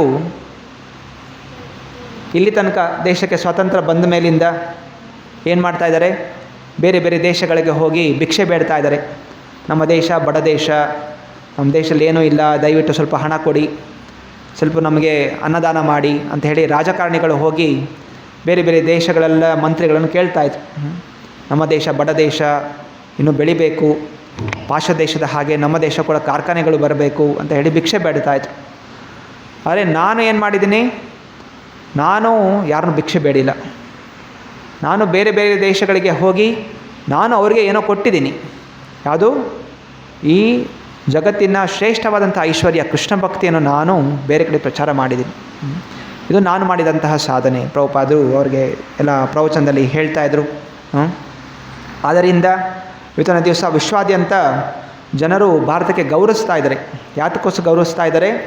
ಭಾರತದಲ್ಲಿರುವಂತಹ ಆಧ್ಯಾತ್ಮಿಕ ಚಿಂತನೆಗೋಸ್ಕರ. ಇವತ್ತಿನ ದಿವಸ ವಿಶ್ವಾದ್ಯಂತ ಏನಂತ ದೊಡ್ಡ ದೊಡ್ಡ ದುಡ್ಡಿರುವಂಥವರು, ಶ್ರೀಮಂತಿಕೆ ಇರುವಂಥವ್ರು ಎಲ್ಲರೂ ಕೂಡ ಇವತ್ತು ಪೆಟ್ರೋಲು ಗ್ಯಾಸ್ಗೋಸ್ಕರ ಒದ್ದಾಡ್ತಾ ಇದ್ದಾರೆ. ಆದರೆ ಎಲ್ಲರೂ ಕೂಡ ಭಾರತ ಕಡೆ ನೋಡ್ತಾ ಇದ್ದಾರೆ. ಸೊ ಭಾರತ ಏನೇ ಜಗಳ ಆಗದೇ ಇರೋ ಥರ ಅವ್ರಿಗೆ ಒಂದು ಸಂಧಾನ ಮಾಡ್ತಾ ಇದೆ.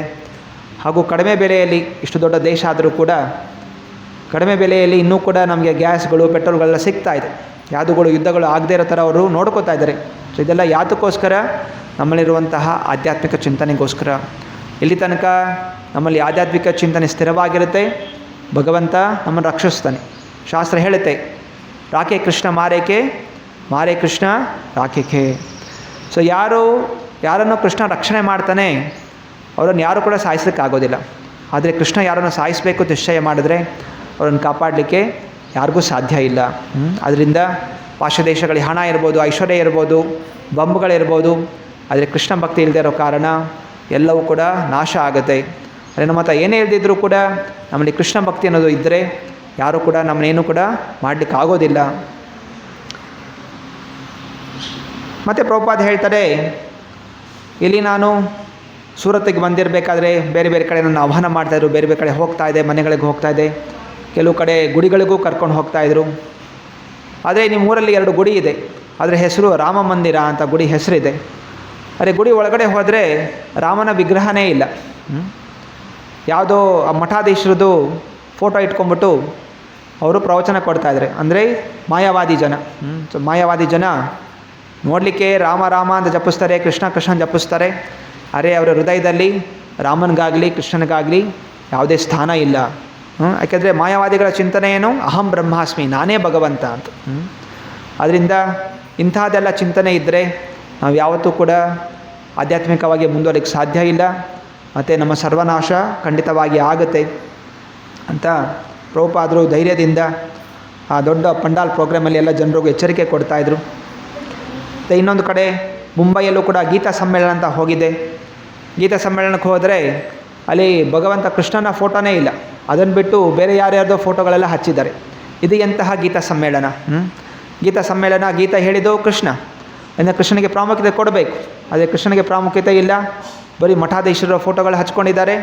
ಆಗ ಆ ಮಠಾಧೀಶರು ಬಂದು ಕೃಷ್ಣ ಇಲ್ಲ, ಯಾರೂ ಇಲ್ಲ, ನಮ್ಮ ದೇಹನೇ ಒಂದು ಕುರುಕ್ಷೇತ್ರ, ನಮ್ಮ ಒಳ್ಳೆಯ ಮನಸ್ಸೇ ಕೃಷ್ಣ, ನಮ್ಮ ಇಂದ್ರಿಯಗಳೇ ಪಾಂಡವರು, ಕೆಟ್ಟ ಗುಣಗಳೇ 100 ಗುಣಗಳೇ ಕೌರವರು. ಸೊ ಹೀಗೆಲ್ಲ ತಿರುಗಿಸಿ ಮರಗಿಸಿ ಭಗವದ್ಗೀತೆಯ ಒಂದು ಸಾರಾಂಶ ಏನಿದೆ ಅದನ್ನು ನಾಶ ಮಾಡ್ತಾರೆ. ಸೊ ಅದರಿಂದ ಇಂತಹ ಪ್ರವಚನಗಳು ನಾವು ಕೇಳೋಕ್ಕೆ ಹೋಗಬಾರ್ದು. ಧರ್ಮದ ಹೆಸರಿನಲ್ಲಿ ಅಧರ್ಮ ಮಾಡ್ತಾರಂಥ ವ್ಯಕ್ತಿಗಳು ಇವರೆಲ್ಲ ಅಂತ ಹೇಳಿ ಅವನ್ನೆಲ್ಲ ನಿಂದನೆ ಮಾಡ್ತಾರೆ. ಸೊ ಇದೆಲ್ಲೂ ಹೀಗೆ ಅಂತಲ್ಲ, ಸಾವಿರಾರು ವರ್ಷಗಳ ಹಿಂದೆ ಅಜಾಮಿಲನು ಕೂಡ ಹೀಗೆ ಒಂದು ವೇಷಗಳನ್ನು ಕಂಡು ದುಸ್ಥಿತಿಯನ್ನು ಹೊಂದದ. ಹಾಗೆ ಇವತ್ತಿನ ದಿವಸ ಈ ಕಾಮಭರಿತವಾದಂತಹ ವಿಷಯಗಳು ಎಲ್ಲ ಕಡೆ ಕಾಣಿಸ್ತಾ ಇದೆ. ದೊಡ್ಡ ದೊಡ್ಡ ಬ್ಯಾನರ್ಗಳು, ಯಾವುದೋ ಒಂದು ಸಾಮಾನು ಮಾರಾಟ ಮಾಡಬೇಕು ಅಂತ ಹೇಳಿದ್ರೆ ಅದ್ರ ಜೊತೆಯಲ್ಲಿ ಯಾವುದೋ ಒಂದು ಸ್ತ್ರೀದ ಫೋಟೋ ಕೂಡ ಇರುತ್ತೆ. ಈ ಫ್ರಿಡ್ಜ್ ತೊಗೊಳ್ಳಿ, ಟಿ ವಿ ತೊಗೊಳ್ಳಿ, ಇನ್ನೇನೋ ತೊಗೊಳ್ಳಿ, ಅದಕ್ಕೂ ಆ ಹೆಣ್ಗಸಿಗೂ ಏನೂ ಸಂಬಂಧ ಇಲ್ಲ. ಆದರೆ ಪ್ರತಿಯೊಂದು ವಸ್ತುವಿನ ಮಾರಾಟ ಬ್ಯಾನರ್ಗಳಲ್ಲಿ ಒಂದು ಸ್ತ್ರೀಯ ಫೋಟೋ ಕಳಿಸಿ ಜನರನ್ನು ಮೋಹಿತ ಮಾಡ್ತಾರೆ, ಭ್ರಮಿತಗೊಳಿಸ್ತಾ ಇದ್ದಾರೆ. ಸೊ ಹೀಗೆ ಕಾಮದ ಒಂದು ಪ್ರಚಾರ ಎಲ್ಲ ಕಡೆ ನಡೀತಾ ಇದೆ. ಆದ್ದರಿಂದ ಯಾರು ಕಾಮಕ್ಕೆ ಒಳಗಾಗ್ತಾರೆ ಸೀದಾ ನರಕಲೋಕಕ್ಕೆ ಹೋಗ್ತಾರೆ. ಕಾಮವು ನರಕಕ್ಕೆ ದಾರಿ ಅಂತ ಹೇಳ್ತಾರೆ. ಅನಂತರ ಜಾನ್ವರಿ 1971 ಆಗ ಸಮಯದಲ್ಲಿ ಅಲಹಾಬಾದಲ್ಲಿ ಕುಂಭಮೇಳ ಅನ್ನೋದು ಬಂದಿರುತ್ತೆ, ಅರ್ಧ ಕುಂಭಮೇಳ. 12 ವರ್ಷಕ್ಕೊಮ್ಮೆ ದೊಡ್ಡ ಕುಂಭಮೇಳ ಆಗುತ್ತೆ, 6 ವರ್ಷಕ್ಕೊಮ್ಮೆ ಅರ್ಧ ಕುಂಭಮೇಳ ಆಗುತ್ತೆ. ಸೊ ಹಾಗೆಯೇ ಪ್ರಭುಪಾದರು ಕೂಡ ತಮ್ಮೆಲ್ಲ ಶಿಷ್ಯನನ್ನು ಕರ್ಕೊಂಡು ಈಗ ಸೂರತ್ತಿಂದ ಅಲಹಾಬಾದ್ಗೆ ಹೋಗ್ತಾರೆ. ಇವತ್ತು ಅಲಹಾಬಾದನ್ನು ವಾರಣಾಸಿ, ಬನಾರಸ್, ಸೊ ಈ ಕಡೆ ಹೋಗ್ತಾರೆ. ಎಲ್ಲ ಶಿಷ್ಯಂದರು ಕೂಡ ಕರ್ಕೊಂಡು ಹೋಗ್ತಾರೆ. ಲಕ್ಷಾಂತರ ಜನ ಸೇರಿದ್ದಾರೆ ತ್ರಿವೇಣಿ ಸಂಗಮದಲ್ಲಿ. ಎಲ್ರಿಗೂ ಯಾರಿಗೂ ಗೊತ್ತಿಲ್ಲ ಇದೆಲ್ಲ ಏನಿದು, ತ್ರಿವೇಣಿ ಸಂಗಮ ಏನು, ಕುಂಭಮೇಳ ಏನು ಅಂತ. ಸೊ ಪ್ರಭುಪಾದರು ಎಲ್ಲ ಶಿಷ್ಯಂದನ್ನು ಕೂತ್ಕೊಂಡು ಹೇಳ್ತಾರೆ. ಸೊ ಕುಂಭಮೇಳ ಈ 3 ನದಿಗಳು ಸೇರುವಂಥ ಜಾಗದಲ್ಲಿ ಆಗುತ್ತೆ. ಹಲವಾರು ಯುಗಗಳ ಹಿಂದೆ ಸೃಷ್ಟಿಯ ಶುರುವಿನಲ್ಲಿ ದೇವತೆಗಳು ಮತ್ತು ಅಸುರರು ಸೇರಿ ಸಮುದ್ರ ಮಂಥನ ಮಾಡ್ತಾರೆ. ಸಮುದ್ರ ಮಂಥನ ಮಾಡಿದಾಗ ಅದರಿಂದ ಅಮೃತ ಅನ್ನೋದು ಪ್ರಕಟವಾಗುತ್ತೆ. ಆಗ ಅಮೃತ ಪ್ರಕಟವಾದಾಗ ಆ ಅಮೃತದ ಕೊಡದಿಂದ ಕೆಲವು ಹನಿಗಳು ಕೆಲವು ಜಾಗಗಳಲ್ಲಿ ಬೀಳುತ್ತೆ. ಅದೇ ಈ ವಾರಣಾಸಿ ಮತ್ತು ಇನ್ನೊಂದು ಯಾವುದು ಹರಿದ್ವಾರ, ಸರಿಯಲ್ಲೂ ಕೂಡ ಹನಿಗಳು ಬಿದ್ದಾಗ ಸೊ ಅದೇ ಒಂದು ತಿಥಿಯಲ್ಲಿ ಪ್ರತಿ 12 ವರ್ಷಕ್ಕೊಮ್ಮೆ ಅದೇ ರೀತಿಯ ಒಂದು ಪ್ರಭಾವ ಇರುತ್ತೆ. ಆ ಸಮಯದಲ್ಲಿ ಈ ನದಿಗಳಲ್ಲಿ ಹೋಗಿ ಸ್ನಾನ ಮಾಡೋದ್ರಿಂದ ಅಮೃತದ ಒಂದು ಪ್ರಭಾವ ಅಂದರೆ ಅಮರತೆಯ ಪ್ರಭಾವ, ಆರೋಗ್ಯದ ಅಭಿವೃದ್ಧಿ ಆಗುತ್ತೆ ಅನ್ನೋ ಉದ್ದೇಶದಿಂದ ಜನರು ಬಂದು ಇಲ್ಲಿ ಸ್ನಾನ ಮಾಡ್ತಾರೆ. ಇದೇ ಕುಂಭಮೇಳ ಅಂತ ಪ್ರಭುಪಾದರು ತಮ್ಮ ಶಿಷ್ಯನಿಗೆಲ್ಲ ಹೇಳ್ತಾರೆ. ಅದೇ ನಾವು ಬಂದಿರೋದು ಇಲ್ಲಿ ಸ್ನಾನ ಮಾಡಲಿಕ್ಕಲ್ಲ, ಬದಲಾಗಿ ಇಲ್ಲಿ ಲಕ್ಷಾಂತರ ಜನ ಬಂದು ಸೇರೋ ಕಾರಣ ನಾವು ಅವರಿಗೆಲ್ಲ ಕೃಷ್ಣ ಭಕ್ತಿಯನ್ನು ಕೊಡಲಿಕ್ಕೋಸ್ಕರ ನಾವು ಬಂದಿರುವಂಥದ್ದು. ಸೊ ಮುಖ್ಯವಾಗಿ ನೀವು ಎಲ್ಲಿ ಹೋಗಿ ಸ್ನಾನ ಮಾಡಿದ್ರು ಒಂದು ದಿವಸ ಸಾಯಲೇಬೇಕು. ದೇವತೆಗಳು ನೇರವಾಗಿ ಅಮೃತ ಪಾನ ಮಾಡಿದವರು ಕೂಡ ಒಂದು ದಿವಸ ಅವರು ಕೂಡ ಸಾಯ್ತಾರೆ. ಅವರ ಜೀವನ ಕೂಡ ಶಾಶ್ವತ ಅಲ್ಲ, ನಮಗಿಂತ ದೀರ್ಘಾಯಸ್ಸು ಇರ್ಬೋದು, ಎಷ್ಟೋ ಮನ್ವಂತರಗಳು ಅವರು ಬದುಕ್ತಾರೆ, ಆದರೆ ಒಂದು ದಿವಸ ಅವರು ಕೂಡ ಸಾಯಲೇಬೇಕು. ಇದೆಲ್ಲವೂ ಕೂಡ ಭೌತಿಕ ಜಗತ್ತು. ಭೌತಿಕ ಜಗತ್ತಿನ ಆಚೆ ಇದೆ ವೈಕುಂಠ ಲೋಕಕ್ಕೆ ಹೋಗಿ ಯಾರು ಹೋಗ್ತಾರೋ ಅವರು ಮಾತ್ರ ಶಾಶ್ವತವಾದ ಜೀವನ ಅವರು ಅನುಭವಿಸ್ತಾರೆ. ಯದ್ಗತ್ವಾ ನ ನಿವರ್ತಂತೆ ತದ್ಧಾಮ ಪರಮಮಮ. ಕೃಷ್ಣ ಹೇಳಿದ್ದಾನೆ, ಎಲ್ಲಿಗೆ ಯಾವ ಜಾಗಕ್ಕೆ ಹೋಗಿ ಮತ್ತೆ ತಿರ್ಗ ಬರೋದಿಲ್ವೋ ಆ ಜಾಗ ನನ್ನದು. ನಾವು ಈ ಭೂಲೋಕದಲ್ಲಿರಲಿ, ಸ್ವರ್ಗಲೋಕದಲ್ಲಿರಲಿ, ತಪಲೋಕ, ಮನಲೋಕ, ಜನಲೋಕ, ಸತ್ಯಲೋಕ, ಬ್ರಹ್ಮನ ಲೋಕ ತನಕ ಹೋದರೂ ಕೂಡ ನಾವು ಕೃಷ್ಣ ಭಕ್ತಿ ಮಾಡಲಿಲ್ಲ ಅಂತ ಹೇಳಿದ್ರೆ ನಮ್ಮ ಪುಣ್ಯ ಮುಗಿದಾಗ ಮತ್ತೆ ಪುನಃ ಇಲ್ಲಿಗೆ ಬೀಳ್ತೀವಿ. ಆದ್ದರಿಂದ ಸಾಧನೆ ಏನಾದರೂ ಮಾಡ್ತಾಯಿದ್ದೀವಿ, ತಾತ್ಕಾಲಿಕವಾದಂತಹ ಪುಣ್ಯ ಕಾರ್ಯಕ್ಕೋಸ್ಕರ ಸಾಧನೆ ಮಾಡೋ ಬದಲು ಪರಿಶುದ್ಧವಾದಂತಹ ಕೃಷ್ಣ ಭಕ್ತಿಯನ್ನು ನಾವು ಆಚರಣೆ ಮಾಡಬೇಕು. ಅದರಿಂದ ಇಲ್ಲಿ ಅನೇಕ ಜನ ಸೇರ್ತಾರೆ. ನಾವು ಪುಸ್ತಕ ವಿತರಣೆ ಮಾಡಬೇಕು, ಅವರಿಗೆ ಹರಿಯ ನಾಮಸ್ಮರಣೆ ಪ್ರಚಾರ ಮಾಡಬೇಕು ಅಂತ ಹೇಳಿದರು. ಇಲ್ಲೆಲ್ಲ ಆ ಸಮಯದಲ್ಲಿ 1970 ಸಣ್ಣ ಆಟೋ ರಿಕ್ಷಾಗಳು, ಬೈಸೈಕಲ್ ರಿಕ್ಷಾ, ಅವಾಗ ಇನ್ನೂ ಆಟೋ ರಿಕ್ಷಾ ಬಂದಿಲ್ಲ, ಸೈಕಲ್ ಓಡಿಸೋನ ಹಿಂದೆ ಕೂತ್ಕೊಂಡು ಹೋಗೋರು. ಮಣ್ಣಿನ ರಸ್ತೆಗಳು ಎಲ್ಲ, ಸಾವಿರಾರು ಪಂಡಾಲ್ಗಳು, ಎಷ್ಟೋ ಬೇರೆ ಬೇರೆ ಮಠದವರೆಲ್ಲ ಬಂದು ದೊಡ್ಡ ದೊಡ್ಡ ಪಂಡಾಲ್ ಹಾಕಿದ್ದಾರೆ. ಅಲ್ಲಿನ ಸ್ವಾಮೀಜಿಗಳು, ಯೋಗಿಗಳು, ಒಬ್ಬ ಬೇರೆ ಬೇರೆ ಥರ ಎಲ್ಲ ಜಠರ, ದೊಡ್ಡ ದೊಡ್ಡ ದಾಡಿ, ಕಾವಿ ವಸ್ತ್ರ, ಕೆಲವು ವಸ್ತ್ರನೇ ಹಾಕ್ಕೊಂಡಿಲ್ಲ, ನಾಗಬಾಬಾಗಳು, ನಾಗಸಾಧು, ಕೈಯಲ್ಲಿ ತ್ರಿಶೂಲ ಎಲ್ಲ ಹಿಡ್ಕೊಂಡೆಲ್ಲ ಬಂದಿದ್ದಾರೆ. ಈ ಪಾಶ್ಚಾತ್ಯ ದೇಶದವರು ನೋಡ್ತಾ ಇದ್ದಾರೆ ಎಲ್ಲ ವಿಚಿತ್ರವಾಗಿ ಜನ. ಯಾಕಂದರೆ ಅವರಿಗೆ ಪ್ರಭುಪಾದರನ್ನು ಬಿಟ್ಟು ಬೇರೆ ಯಾರೂ ನೋಡಿರಲಿಲ್ಲ ಸಾಧು ಅಂದರೆ ಏನು ಅಂತ. ಅವ್ರಿಗೆ ಗೊತ್ತಿದ್ದೇ ಚೆನ್ನಾಗಿದ್ದಂತಹ ಪ್ರಭುಪಾದ್ ನೀಟಾಗಿ ಹೆಡ್ ಶೇವ್ ಮಾಡ್ಕೊಳ್ತಾಯಿದ್ರು, ತಲೆ ಬೋಳ್ಸ್ಕೊಂಡಿದ್ರು, ನೀಟಾಗಿ ತಿಲಕ ಹಚ್ಕೋತಾಯಿದ್ರು, ಯಾವಾಗಲೂ ಶುಭ್ರವಾಗಿರ್ತಾಯಿದ್ರು. ಯಾವ ದಿವಸನೂ ಈ ದಿವಸ ನಾನು ಉಗುರು ಕತ್ತಿಸೋದಿಲ್ಲ, ದಾಡಿ ಬಿಡ್ತೀನಿ ಅಂತೆಲ್ಲ ಏನೂ ಇರಲಿಲ್ಲ. ಎಲ್ಲ ದಿವಸಗಳು ಎಲ್ಲ ಸಮಯದಲ್ಲೂ ಕೂಡ ನೀಟಾಗಿ ಕಾಣ್ತಾಯಿದ್ರು. ಆದರೆ ಇಲ್ಲಿ ಜನ ಉದ್ದುದ್ದ ಉಗುರುಗಳು, ಉದ್ದುದ್ದ ದಾಡಿ, ಉದ್ದುದ್ದ ಕೂದಲು, ವಿಚಿತ್ರ ಅಂತ ಜನ ಎಲ್ಲ ಕಾಣ್ತಾ ಇದ್ದಾರೆ. ಮತ್ತು ಅಲ್ಲಿ ನಾನಾ ರೀತಿಯ ಒಂದು ಭಜನೆಗಳು ಅವ್ರವ್ರು ಮಾಡ್ತಾಯಿದ್ದಾರೆ. ದೇವಿ ಭಜನೆ, ಇನ್ನು ಶಿವನ ಭಜನೆ ಎಲ್ಲ ಮಾಡ್ತಾಯಿದ್ದಾರೆ. ಸೊ ಇಲ್ಲಿ ಅಲಹಾಬಾದ್ ಅಲ್ಲಿ ಅಂದರೆ ಈ ಕುಂಭಮೇಳದಲ್ಲಿ ಅಲ್ಲಿನ ಆಯೋಜಕರು ಕೂಡ ಇಸ್ಕಾನ್ ಸಂಸ್ಥೆಯ ಭಕ್ತಾದಿಗಳಿಗೆ ಒಂದು ಪಂಡಾಲ್ ಕೊಟ್ಟಿರ್ತಾರೆ, ಮುಂಚೆನೇ ಬುಕ್ಕಿಂಗ್ ಮಾಡಬೇಕು. ಸೊ ಹಾಗೆ ಇವರು ಕೂಡ ಭಕ್ತಾದಿಗಳು, ಮೊದಲು ಕೆಲವು ಭಕ್ತಾದಿಗಳು ಮುಂಚಿತ ಹೋಗಿರ್ತಾರೆ, ಅದ್ರ ನಂತರ ಪ್ರಭುಪಾದ್ ಮರುದಿವಸ ಬರ್ತಾರೆ. ಸೊ ಹೋದಾಗ ಅಲ್ಲೆಲ್ಲ ಎಲ್ಲ ಕೆಲಸಗಳು ತಾವೇ ಮಾಡ್ಕೋಬೇಕು. ತರಕಾರಿ ತರಬೇಕು, ಶ್ರೀ ರಾಧಾ ಶ್ಯಾಮಚಂದ್ರ ಭಗವಾನಿಗೆ ಶ್ರೀ ಗೌರ್ನೆ ತಾಯಿಗೆ ತರಕಾರಿಗಳು ತರಬೇಕು, ಅದನ್ನೆಲ್ಲ ತೊಳಿಬೇಕು. ಚಳಿಯ ಸಮಯ ಬೇರೆ. ಸ್ವಲ್ಪ ದಿವಸಗಳ ಮುಂಚೆನೇ ತುಂಬ ಆರಾಮಾದ ಜೀವನ ಇತ್ತು ಸೂರತ್ತಲ್ಲಿ. ಎಲ್ಲರೂ ಸೇವೆ ಅವರೇ ಮಾಡ್ತಾಯಿದ್ರು, ಕೇವಲ ತಿನ್ನೋದು, ಹೋಗಿ ಪ್ರಚಾರ ಮಾಡೋದು, ಎರಡೇ ಕೆಲಸ ಇರ್ತಾಯಿತ್ತು. ಈಗ ಸ್ವತಃ ಅಡುಗೆ ಮಾಡಬೇಕು, ಸ್ವತಃ ಕ್ಲೀನಿಂಗ್ ಮಾಡಬೇಕು, ತಮ್ಮ ಬಟ್ಟೆಗಳು ಒದ್ಕೋಬೇಕು, ಯಾರು ಹೇಳೋರಿಲ್ಲ ಕೇಳೋರಿಲ್ಲ. ಸೊ ಹೀಗೆ ಪರಿಸ್ಥಿತಿಗಳು ಬದಲಾಯಿತು. ಆದರೂ ಕೂಡ ಎಲ್ಲ ಶಿಷ್ಯಂದರು ಈ ಪರಿಸ್ಥಿತಿಯಲ್ಲೂ ಕೂಡ ಪ್ರಭುಪಾದರ ಉದ್ದೇಶದ ಅನುಸಾರ ಎಲ್ಲ ತರಕಾರಿಗಳ ತಂದು ತೊಳೆದು ಅದನ್ನೇ ಅಡುಗೆ ಮಾಡಿ ಅದನ್ನು ಅನ್ನದಾನ ಕೀರ್ತನೆ ಎಲ್ಲವೂ ಕೂಡ ಮಾಡ್ತಾಯಿದ್ದಾರೆ. ಹಾಗೆ ಜೊತೆಗೆ ಗಮನಿಸ್ತಾ ಇದ್ದಾರೆ ಬೇರೆ ಬೇರೆ ಜನ ಎಲ್ಲ ನಾಗಸಾಧುಗಳು ಎಲ್ಲ ಬಟ್ಟೆಯನ್ನು ಹಾಕ್ಕೊಂಡಿಲ್ಲ, ಮೈಗೆಲ್ಲ ಬೂದಿ ಬಳ್ಕೊಂಡಿದ್ದಾರೆ, ಕೈಯಲ್ಲಿ ತ್ರಿಶೂಲ ಇಟ್ಕೊಂಡಿದ್ದಾರೆ, ದೊಡ್ಡ ದೊಡ್ಡ ರುದ್ರಾಕ್ಷಿ ಮಣಿಗಳನ್ನು ಹಾಕ್ಕೊಂಡಿದ್ದಾರೆ. ಅನಂತರ ರಾತ್ರಿ ಆದಾಗ ಗಾಂಜಾ ಅನ್ನು ಸೇರ್ತಾ ಇರ್ತಾರೆ. ಸೊ ಹೀಗೆ ಇದೆಲ್ಲ ಕಂಡು ಇವೆಲ್ಲ ಪ್ರಭುಪಾದನ ಕೇಳ್ತಾರೆ, ಇದೆಲ್ಲ ಹೇಗೆ ಇವರೆಲ್ಲ ಒಬ್ಬೊಬ್ಬರು ಒಂದೊಂಥರ ವಿಚಿತ್ರ ಆಗಿದ್ದಾರೆ. ಮತ್ತು ನೋಡ್ತಾರೆ ಕೆಲವು ಮಠಾಧೀಶರು ಆನೆ ಮೇಲೆ ಬರ್ತಾ ಇದ್ದಾರೆ, ಆನೆ ಮೇಲೆ ಕೂತ್ಕೊಂಡು ಬರ್ತಾ ಇದ್ದಾರೆ, ದೊಡ್ಡ ಸ್ವಾಗತ ಅವ್ರ ಶಿಷ್ಯನೆಲ್ಲ ಮಾಡ್ತಾಯಿದ್ದಾರೆ. ಹಾಗೆ ಶಿಷ್ಯನ ಪ್ರಭುಪಾದಗೆ ಹೇಳ್ತಾರೆ, ಪ್ರಭುಪಾದ ನೀವು ಕೂಡ ಆನೆ ಮೇಲೆ ಬರಬೇಕು, ನೋಡಿ ಎಲ್ಲ ಗುರುಗಳು ಸ್ವಾಮಿಗಳು ಆನೆ ಮೇಲೆ ಬರ್ತಾ ಇದ್ದಾರೆ. ಪ್ರಭುಪಾದ ಹೇಳ್ತಾರೆ, ನನಗೆ ಆನೆ ಸಿಕ್ಕಿದ್ರೆ ನಾನು ಆನೆ ಮೇಲೆ ರಾಧಾಕೃಷ್ಣ ಕೂರಿಸ್ಕೊಂಡು ಬರ್ತೀನಿ ಅಂತ. ಸೊ ಹೀಗೆ ಪ್ರಭುಪಾದರು ಯಾವತ್ತೂ ಕೂಡ ಎಲ್ಲ ಐಶ್ವರ್ಯ ಆಡಂಬರ ಏನಿದ್ರೂ ಕೂಡ ಮೊದಲು ಕೃಷ್ಣಾರ್ಪಣ ಮಸ್ತು ಅನ್ನುವಂಥ ಭಾವನೆ ಅವ್ರಿಗಿರ್ತಾ ಇತ್ತು. ಅನಂತರ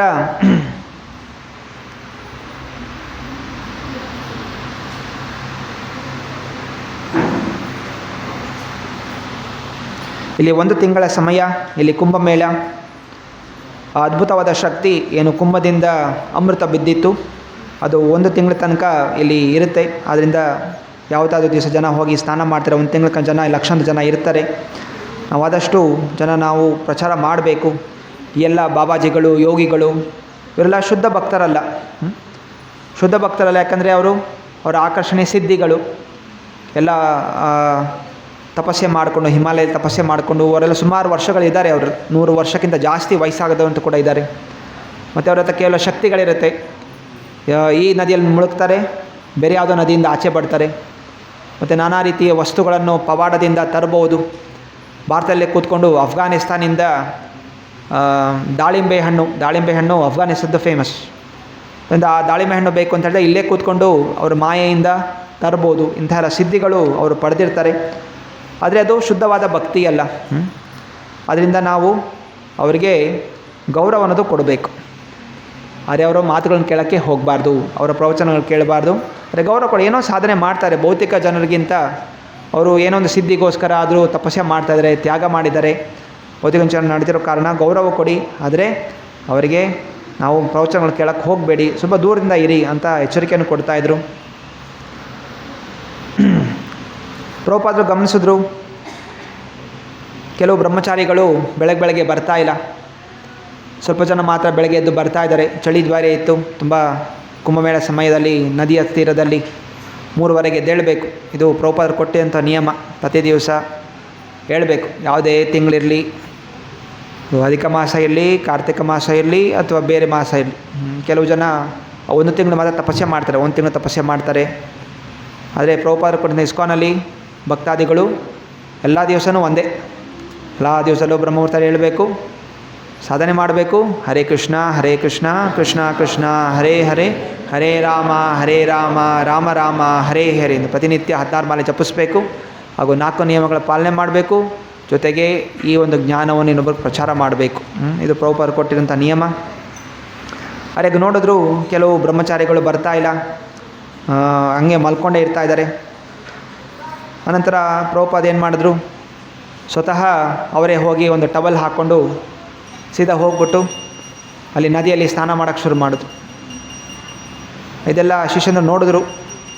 ಅದೇ ಪ್ರಭುಪಾದೇ ಹೋಗ್ತಾ ಇದ್ದಾರೆ, 70 ವರ್ಷದ ವ್ಯಕ್ತಿ ಹೋಗಿ ಸ್ನಾನ ಮಾಡ್ತಾರೆ, ನಾವು ಮಲ್ಕೊಂಡಿದ್ದೀವಲ್ಲ ಅಂತ ಹೇಳಿ. ಮತ್ತು ಅವರು ಕೂಡ ನಾವು ಇನ್ನು ಮುಂದೆ ಹಿಂಗೆ ಮಾಡೋದಿಲ್ಲ, ಅವ್ರಿಗೆ ನಾಚಿಕೆ ಆಯಿತು. ನಾವಿಷ್ಟು ಯುವಕರು, 20 ವರ್ಷ 25 ವರ್ಷ 30 ವರ್ಷದ ಹುಡುಗರು ನಾವು ಮಲ್ಕೊತಾ ಇದ್ದೀವಲ್ಲ, ಪ್ರಭುಪಾದ ಹೋಗಿ ಮಾಡ್ತಾಯಿದ್ದಾರೆ ಅಂತ ಹೇಳಿ. ಮತ್ತು ಮರು ದಿವಸದಿಂದ ಅವ್ರು ಯಾವತ್ತೂ ಮಲ್ಕೊಳ್ಳೋಕೆ ಹೋಗಲಿಲ್ಲ. ಪ್ರತಿ ದಿವಸ ಅವರು ಹೋಗೋರು, ಸ್ನಾನ ಮಾಡಿಕೊಂಡು ಮತ್ತು ನಗರ ಕೀರ್ತನೆ ಮಾಡುವಂಥವರು, ಪ್ರಸಾದ ವಿತರಣೆ ಮಾಡುವಂಥವ್ರು ಎಲ್ಲವೂ ಕೂಡ ಮಾಡ್ತಾಯಿದ್ರು.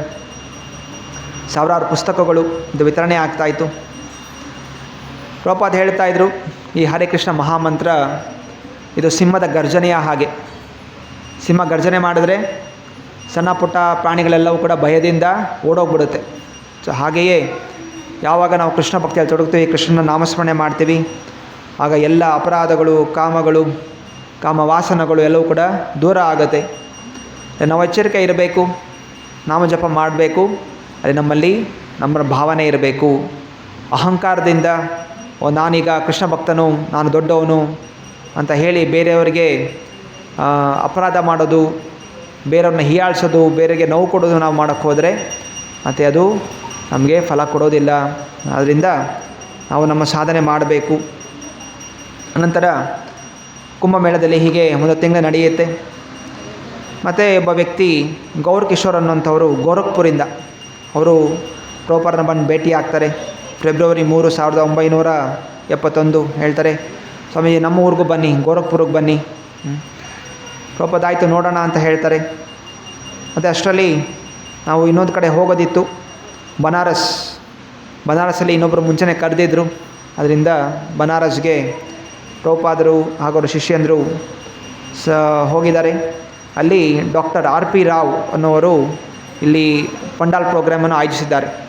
ಡಾಕ್ಟರ್ RP ರಾವ್ ಅವರು ಕೂಡ ಪ್ರಭುಪಾದ ಶಿಷ್ಯಂದರು. ಪ್ರಭುಪಾದರು ಪಾಶ್ಚಾತ್ಯ ದೇಶಕ್ಕೆ ಹೋದಾಗ ಅಲ್ಲಿ ಒಬ್ಬ ವ್ಯಕ್ತಿ, ಅವನು ಈ ಭಾರತೀಯ ವ್ಯಕ್ತಿ, ಅವನು ಕೂಡ ದೀಕ್ಷೆ ಪಡ್ಕೊಂಡಿದ್ದ. ಮತ್ತು ವಾಪಸ್ ಇಲ್ಲಿ ಬಂದ ಮೇಲೆ ಇಲ್ಲಿ ಬನಾರಸ್ ಯೂನಿವರ್ಸಿಟಿ ಅಲ್ಲಿ ಪ್ರೊಫೆಸರ್ ಆಗಿ ಸೇರಿಕೊಂಡು ಮತ್ತು ಇಲ್ಲಿ ದೊಡ್ಡ ದೊಡ್ಡ ಪಂಡಾಲ್ ಪ್ರೋಗ್ರಾಮನ್ನು ಆಯೋಜನೆ ಮಾಡಿದ್ದಾರೆ. ಅದರಿಂದ ಪ್ರಭುಪಾದ ಮೊದಲು ನಾವು ಇಲ್ಲಿ ಹೋಗೋಣ ಅಂತ ಹೇಳಿ ಹೋಗಿದ್ದಾರೆ. ಅನಂತರ ಅಲ್ಲಿ ಗೋರಖ್ಪುರಕ್ಕೆ ಹೋದಾಗ ಗೋರಖ್ಪುರಲ್ಲಿ ಒಂದು ದೊಡ್ಡ ಯೂನಿವರ್ಸಿಟಿ ಕಾಲೇಜ್ ಅಲ್ಲಿ ಹೋಗ್ತಾರೆ. ಇಲ್ಲಿ ಡಾಕ್ಟರ್ RP ರಾವ್ ಅಲ್ಲೂ ಕೂಡ ಬಂದಿದ್ದಾರೆ. ಮತ್ತು ಅವ್ರು ಹೇಳ್ತಾರೆ, ಸೊ ನೀವು ಕಾಲೇಜಲ್ಲಿ ಇದ್ದೀರಾ, ಕೆಲಸ ಮಾಡ್ತಾಯಿದ್ದೀರಾ, ಸೊ ಈ ನಿಮ್ಮ ಕಾಲೇಜಲ್ಲಿ ಬೇರೆ ಬೇರೆ ಥರದ ಡಿಪಾರ್ಟ್ಮೆಂಟ್ಗಳಿದೆ, ಬೇರೆ ಬೇರೆ ಥರದ ವಿದ್ಯಾಭ್ಯಾಸಗಳು ಕೊಡ್ತೀರಾ, ಆದರೆ ಆತ್ಮದ ಬಗ್ಗೆ, ಕೃಷ್ಣ ಬಗ್ಗೆ ವಿದ್ಯಾಭ್ಯಾಸ ಕೊಡೋಂಥ ಡಿಪಾರ್ಟ್ಮೆಂಟ್ ಇಲ್ಲ. ಅದರಿಂದ ಹೇಗೆ ನೀವು ಇಲ್ಲಿ MSc, BSc, BA, MA ಇದೆಲ್ಲ ಇದೆ, ಹಾಗೆಯೇ ಕೃಷ್ಣ ಭಕ್ತಿಯ ಡಿಗ್ರಿಗಳಿರಬೇಕು. ಕೃಷ್ಣ ಭಕ್ತಿಯಲ್ಲಿ ಬ್ಯಾಚುಲರ್ಸ್ ಡಿಗ್ರಿ, ಕೃಷ್ಣ ಭಕ್ತಿಯಲ್ಲಿ ಮಾಸ್ಟರ್ಸ್ ಡಿಗ್ರಿ, ಕೃಷ್ಣ ಭಕ್ತಿಯಲ್ಲಿ PhD ಇದೆಲ್ಲವೂ ಕೂಡ ನೀವು ಇಲ್ಲಿ ಸ್ಥಾಪನೆ ಮಾಡಬೇಕು, ಮುಂದಾಲೋಚನೆ ನಾವು ಮಾಡಬೇಕು ಅಂತ ಹೇಳಿ ಪ್ರಭುಪಾದವ್ರಿಗೆ ಪ್ರೇರಣೆ ಕೊಡ್ತಾರೆ.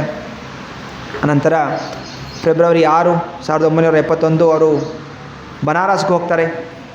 ಸೊ ಬನಾರಸ್ಸಲ್ಲಿ ಇನ್ನೂ ದೊಡ್ಡದಾಗಿ ಸ್ವಾಗತ ಆಗಿದೆ ಎಲ್ಲ ಭಕ್ತಾದಿಗಳಿಗೆ. ಅಲ್ಲಿನ ಆಯೋಜಕರು ಪ್ರಭುಪಾದಗೋಸ್ಕರ ಒಂದು ಚಿನ್ನದ ರಥನೇ ತಂದುಬಿಟ್ಟಿದ್ದಾರೆ. ಚಿನ್ನದ ರಥದಲ್ಲಿ ಕೂರಿಸ್ಕೊಂಡು ಎಲ್ಲ ಮೆರವಣಿಗೆ ಮಾಡಿದ್ದಾರೆ. ಮರುದಿವಸ ಆನೆಗಳನ್ನು ಕೂಡ ಕರೆಸಿದ್ದಾರೆ. ಹೀಗೆ ಇಲ್ಲಿ ದೊಡ್ಡ ಪ್ರೋಗ್ರಾಮ್ ಆಗಿದೆ. ಇಲ್ಲಿ ಸುಮಾರು 3 ಲಕ್ಷ ಜನ ಅವರೆಲ್ಲರೂ ಕೂಡ ಇಲ್ಲಿ ದೊಡ್ಡ ಪಂಡಾಲ್ ಪ್ರೋಗ್ರಾಮ್ಗೆ ಬಂದಿದ್ದಾರೆ. ಸೊ ಈ ದೊಡ್ಡ ಪ್ರವಚನ ಕೊಡ್ತಾ ಇದ್ದ ಹಾಗೆ ಅಲ್ಲಿ ನಾನಾ ರೀತಿಯ ವಿದ್ಯಾರ್ಥಿಗಳು ಕೂಡ ಭಾಗವಹಿಸಿದ್ದಾರೆ.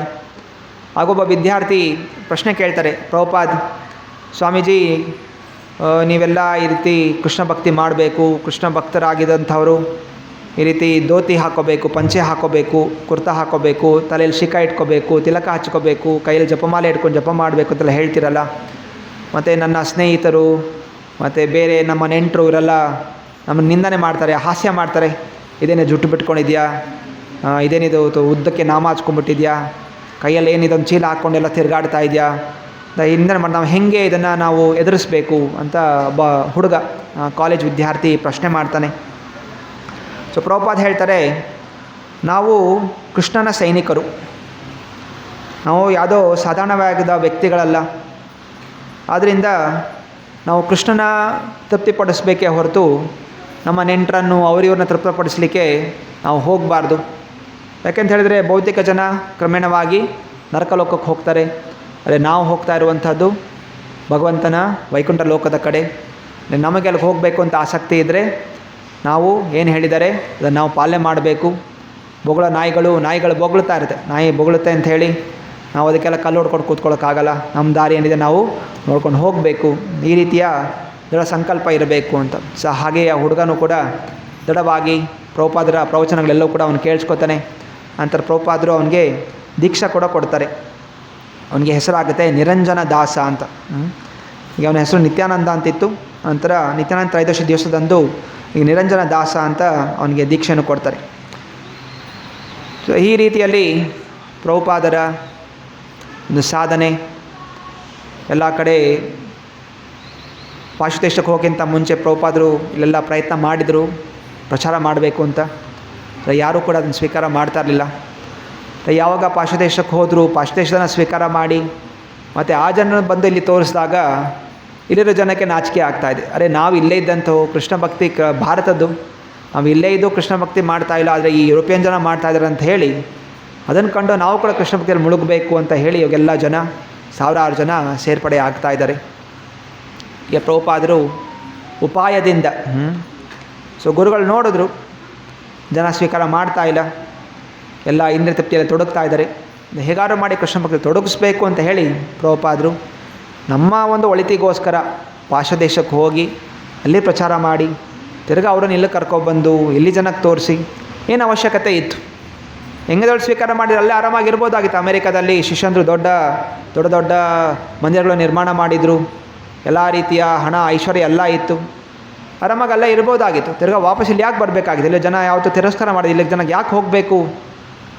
ಆದರೆ ಯಾಕೆ ಬಂದಿದ್ದಾರೆ? ಕೇವಲ ಕರುಣೆಯಿಂದ. ಇದು ಶುದ್ಧ ಭಕ್ತರ ಲಕ್ಷಣ. ನಮಗೆ ಯಾರಾದರೂ ಬೈದರೆ ನಾವು ಅವ್ರ ಮುಖ ಕೂಡ ತತ್ತೆ ನೋಡೋಕ್ಕೆ ಹೋಗೋದಿಲ್ಲ. ಪ್ರಭುಪಾದರು ಮತ್ತೆ ತಿರ್ಗಾ ವಾಪಸ್ ಬಂದರು, ತಿರ್ಗಾ ಕೃಷ್ಣ ಭಕ್ತಿ ಅಂದ್ಕೊಟ್ರು, ತೊಗೊಳ್ಳಿ. ಯಾಕಂತ ಹೇಳಿದ್ರೆ ಕೃಷ್ಣ ಭಕ್ತಿ ಸಿಗೋ ತನಕ ನೀವು ಇಲ್ಲೇ ಒದ್ದಾಡ್ತಾ ಇರ್ತೀರಾ, ಜನ್ಮ ಮೃತ್ಯು ಜರ ವ್ಯಾಧಿಯಲ್ಲಿ ಒದ್ದಾಡ್ತಾ ಇರ್ತೀರಾ, ಹೊರಗೆ ಬರಬೇಕು ನೀವು. ಸೊ ಈ ಕರುಣೆಯಿಂದ ಪ್ರಭುಪಾದರು ಪ್ರಚಾರ ಮಾಡಿದ್ರು. ಯಾರು ಇದನ್ನು ಅರ್ಥ ಮಾಡ್ಕೋತಾರೆ? ಅನೇಕರು ಯೋಚನೆ ಮಾಡ್ತಾರೆ, ನಾವು ಯಾಕೆ ಪ್ರಭುಪಾದ ದೀನಾಮೃತ ವಾರ ಇದನ್ನು ಚರ್ಚೆ ಮಾಡ್ತಾಯಿದ್ದೀವಿ, ಇದ್ರ ಬಿಟ್ಟು ಭಗವದ್ಗೀತೆ ಓದಬೇಕು, ಭಾಗವತಂ ಓದಬೇಕು, ವಾರ ಇದೇ ಚರ್ಚೆ ಆಯ್ತಲ್ಲ, ಯಾಕೆ ಈ ಸ್ವಾಮೀಜಿದ ಕತೆ ಯಾಕೆ ನಾವು ಇಷ್ಟೊಂದು ಕೇಳಬೇಕು ಅಂತ. ಯಾಕಂದರೆ ಸ್ವಾಮೀಜಿ ಮೇಲೆ ನಮಗೆ ನಂಬಿಕೆ ಬರಲಿಲ್ಲ ಅಂತ ಹೇಳಿದ್ರೆ ನಮಗೆ ಕೃಷ್ಣ ನಂಬಿಕೆ ಬರಲಿಕ್ಕೆ ಸಾಧ್ಯ ಇಲ್ಲ. ಕೃಷ್ಣ ಏನು ಹೇಳ್ತಾನೆ? ಮೊದಲು ನನ್ನ ಭಕ್ತರ ಮೇಲೆ ನಂಬಿಕೆ ಬೆಳೆಸ್ಕೊ, ನನ್ನ ಪ್ರತಿನಿಧಿ ಅವನು, ನಿನಗೆ ಅವನ ಮೇಲೆ ಪ್ರೀತಿ ಬಂದಿಲ್ಲ ಅಂತ ಹೇಳಿ ನನ್ನ ಮೇಲೆ ಪ್ರೀತಿ ಬರಲಿಕ್ಕೆ ಸಾಧ್ಯನೇ ಇಲ್ಲ. ಇಂದ ಪ್ರಭುಪಾದರು ವೈಕುಂಠ ಲೋಕದಿಂದ ಬಂದಂಥವ್ರು ಯಾತಕ್ಕೋಸ್ಕರ? ಕೃಷ್ಣನ ನಾಮ ಪ್ರಚಾರ ಮಾಡಲಿಕ್ಕೆ. ಅದರಿಂದ ನಮ್ಮ ಒಂದು ಶ್ರದ್ಧೆ ಗುರುಗಳ ಮೇಲೆ ಬರಬೇಕು. ಗುರುವಿನ ಗುಲಾಮನಾಗೋ ತನಕ ನಾವು ಕೃಷ್ಣನ ಶರಣಾಗತಿ ಪಡ್ಕೊಳ್ಳೋಕ್ಕೆ ಸಾಧ್ಯ ಇಲ್ಲ. ತತ್ವಿಧಿ ಪ್ರಣಿಪಾತೇನ ಪರಿಪ್ರಶ್ನೇನ ಸೇವೆಯ ಉಪದೇಕ್ಷಂತಿ ತೇ ಜ್ಞಾನಂ ಜ್ಞಾನಿನಸ್ ತತ್ವದರ್ಶಿನಃ. ಆಧ್ಯಾತ್ಮಿಕ ವಿಷಯದಲ್ಲಿ ಮುಂದುವರಿಬೇಕು ಅಂತ ಹೇಳಿದರೆ ಮೊದಲು ಗುರುಗಳಿಗೆ ಶರಣಾಗಬೇಕು, ಗುರುಗಳ ಪ್ರೀತಿಸಬೇಕು, ಗುರುಗಳಿಂದ ನಾವು ಏನು ಭಕ್ತಿ ಮಾಡಬೇಕು ಅಂತ ಕೇಳಬೇಕು, ಗುರುಗಳಿಂದ ಬಯಸ್ಕೋಬೇಕು, ನಮ್ಮನ್ನು ತಿದ್ದಿಸ್ಕೋಬೇಕು. ನಮ್ಮಲ್ಲಿ ಬುದ್ಧಿ ಇಲ್ಲ, ನಮಗೇನು ಮಾಡಬೇಕು ಗೊತ್ತಿಲ್ಲ, ನೀವು ನಮಗೆ ಬುದ್ಧಿ ಹೇಳಿ, ನಮ್ಮನ್ನು ಸರಿಪಡಿಸಿ. ಈ ರೀತಿಯ ನಮ್ರ ಭಾವನೆ ನಾವು ಯಾವ ಗುರುಗಳ ಮುಂದೆ ತೋರಿಸ್ಕೋತೀವಿ, ಆ ಗುರುಗಳು ನಮ್ಮ ಮೇಲೆ ಕೃಪೆ ಕೊಟ್ಟಾಗ ಮತ್ತೆ ನಮಗೆ ಕೃಷ್ಣ ಯಾರು ಅಂತ ಅರ್ಥ ಆಗತ್ತೆ.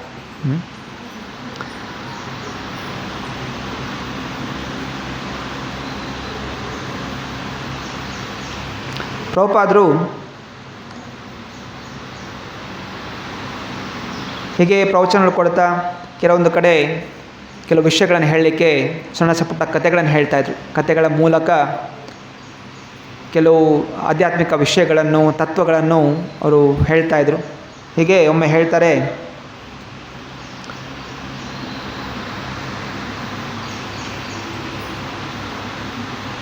ನಿಜವಾಗಿ ಒಬ್ಬ ಶಿಷ್ಯ ಏನಾಗಿದ್ದ, ಸನ್ಯಾಸಾಶ್ರಮ ಸ್ವೀಕಾರ ಮಾಡಿದ್ದ.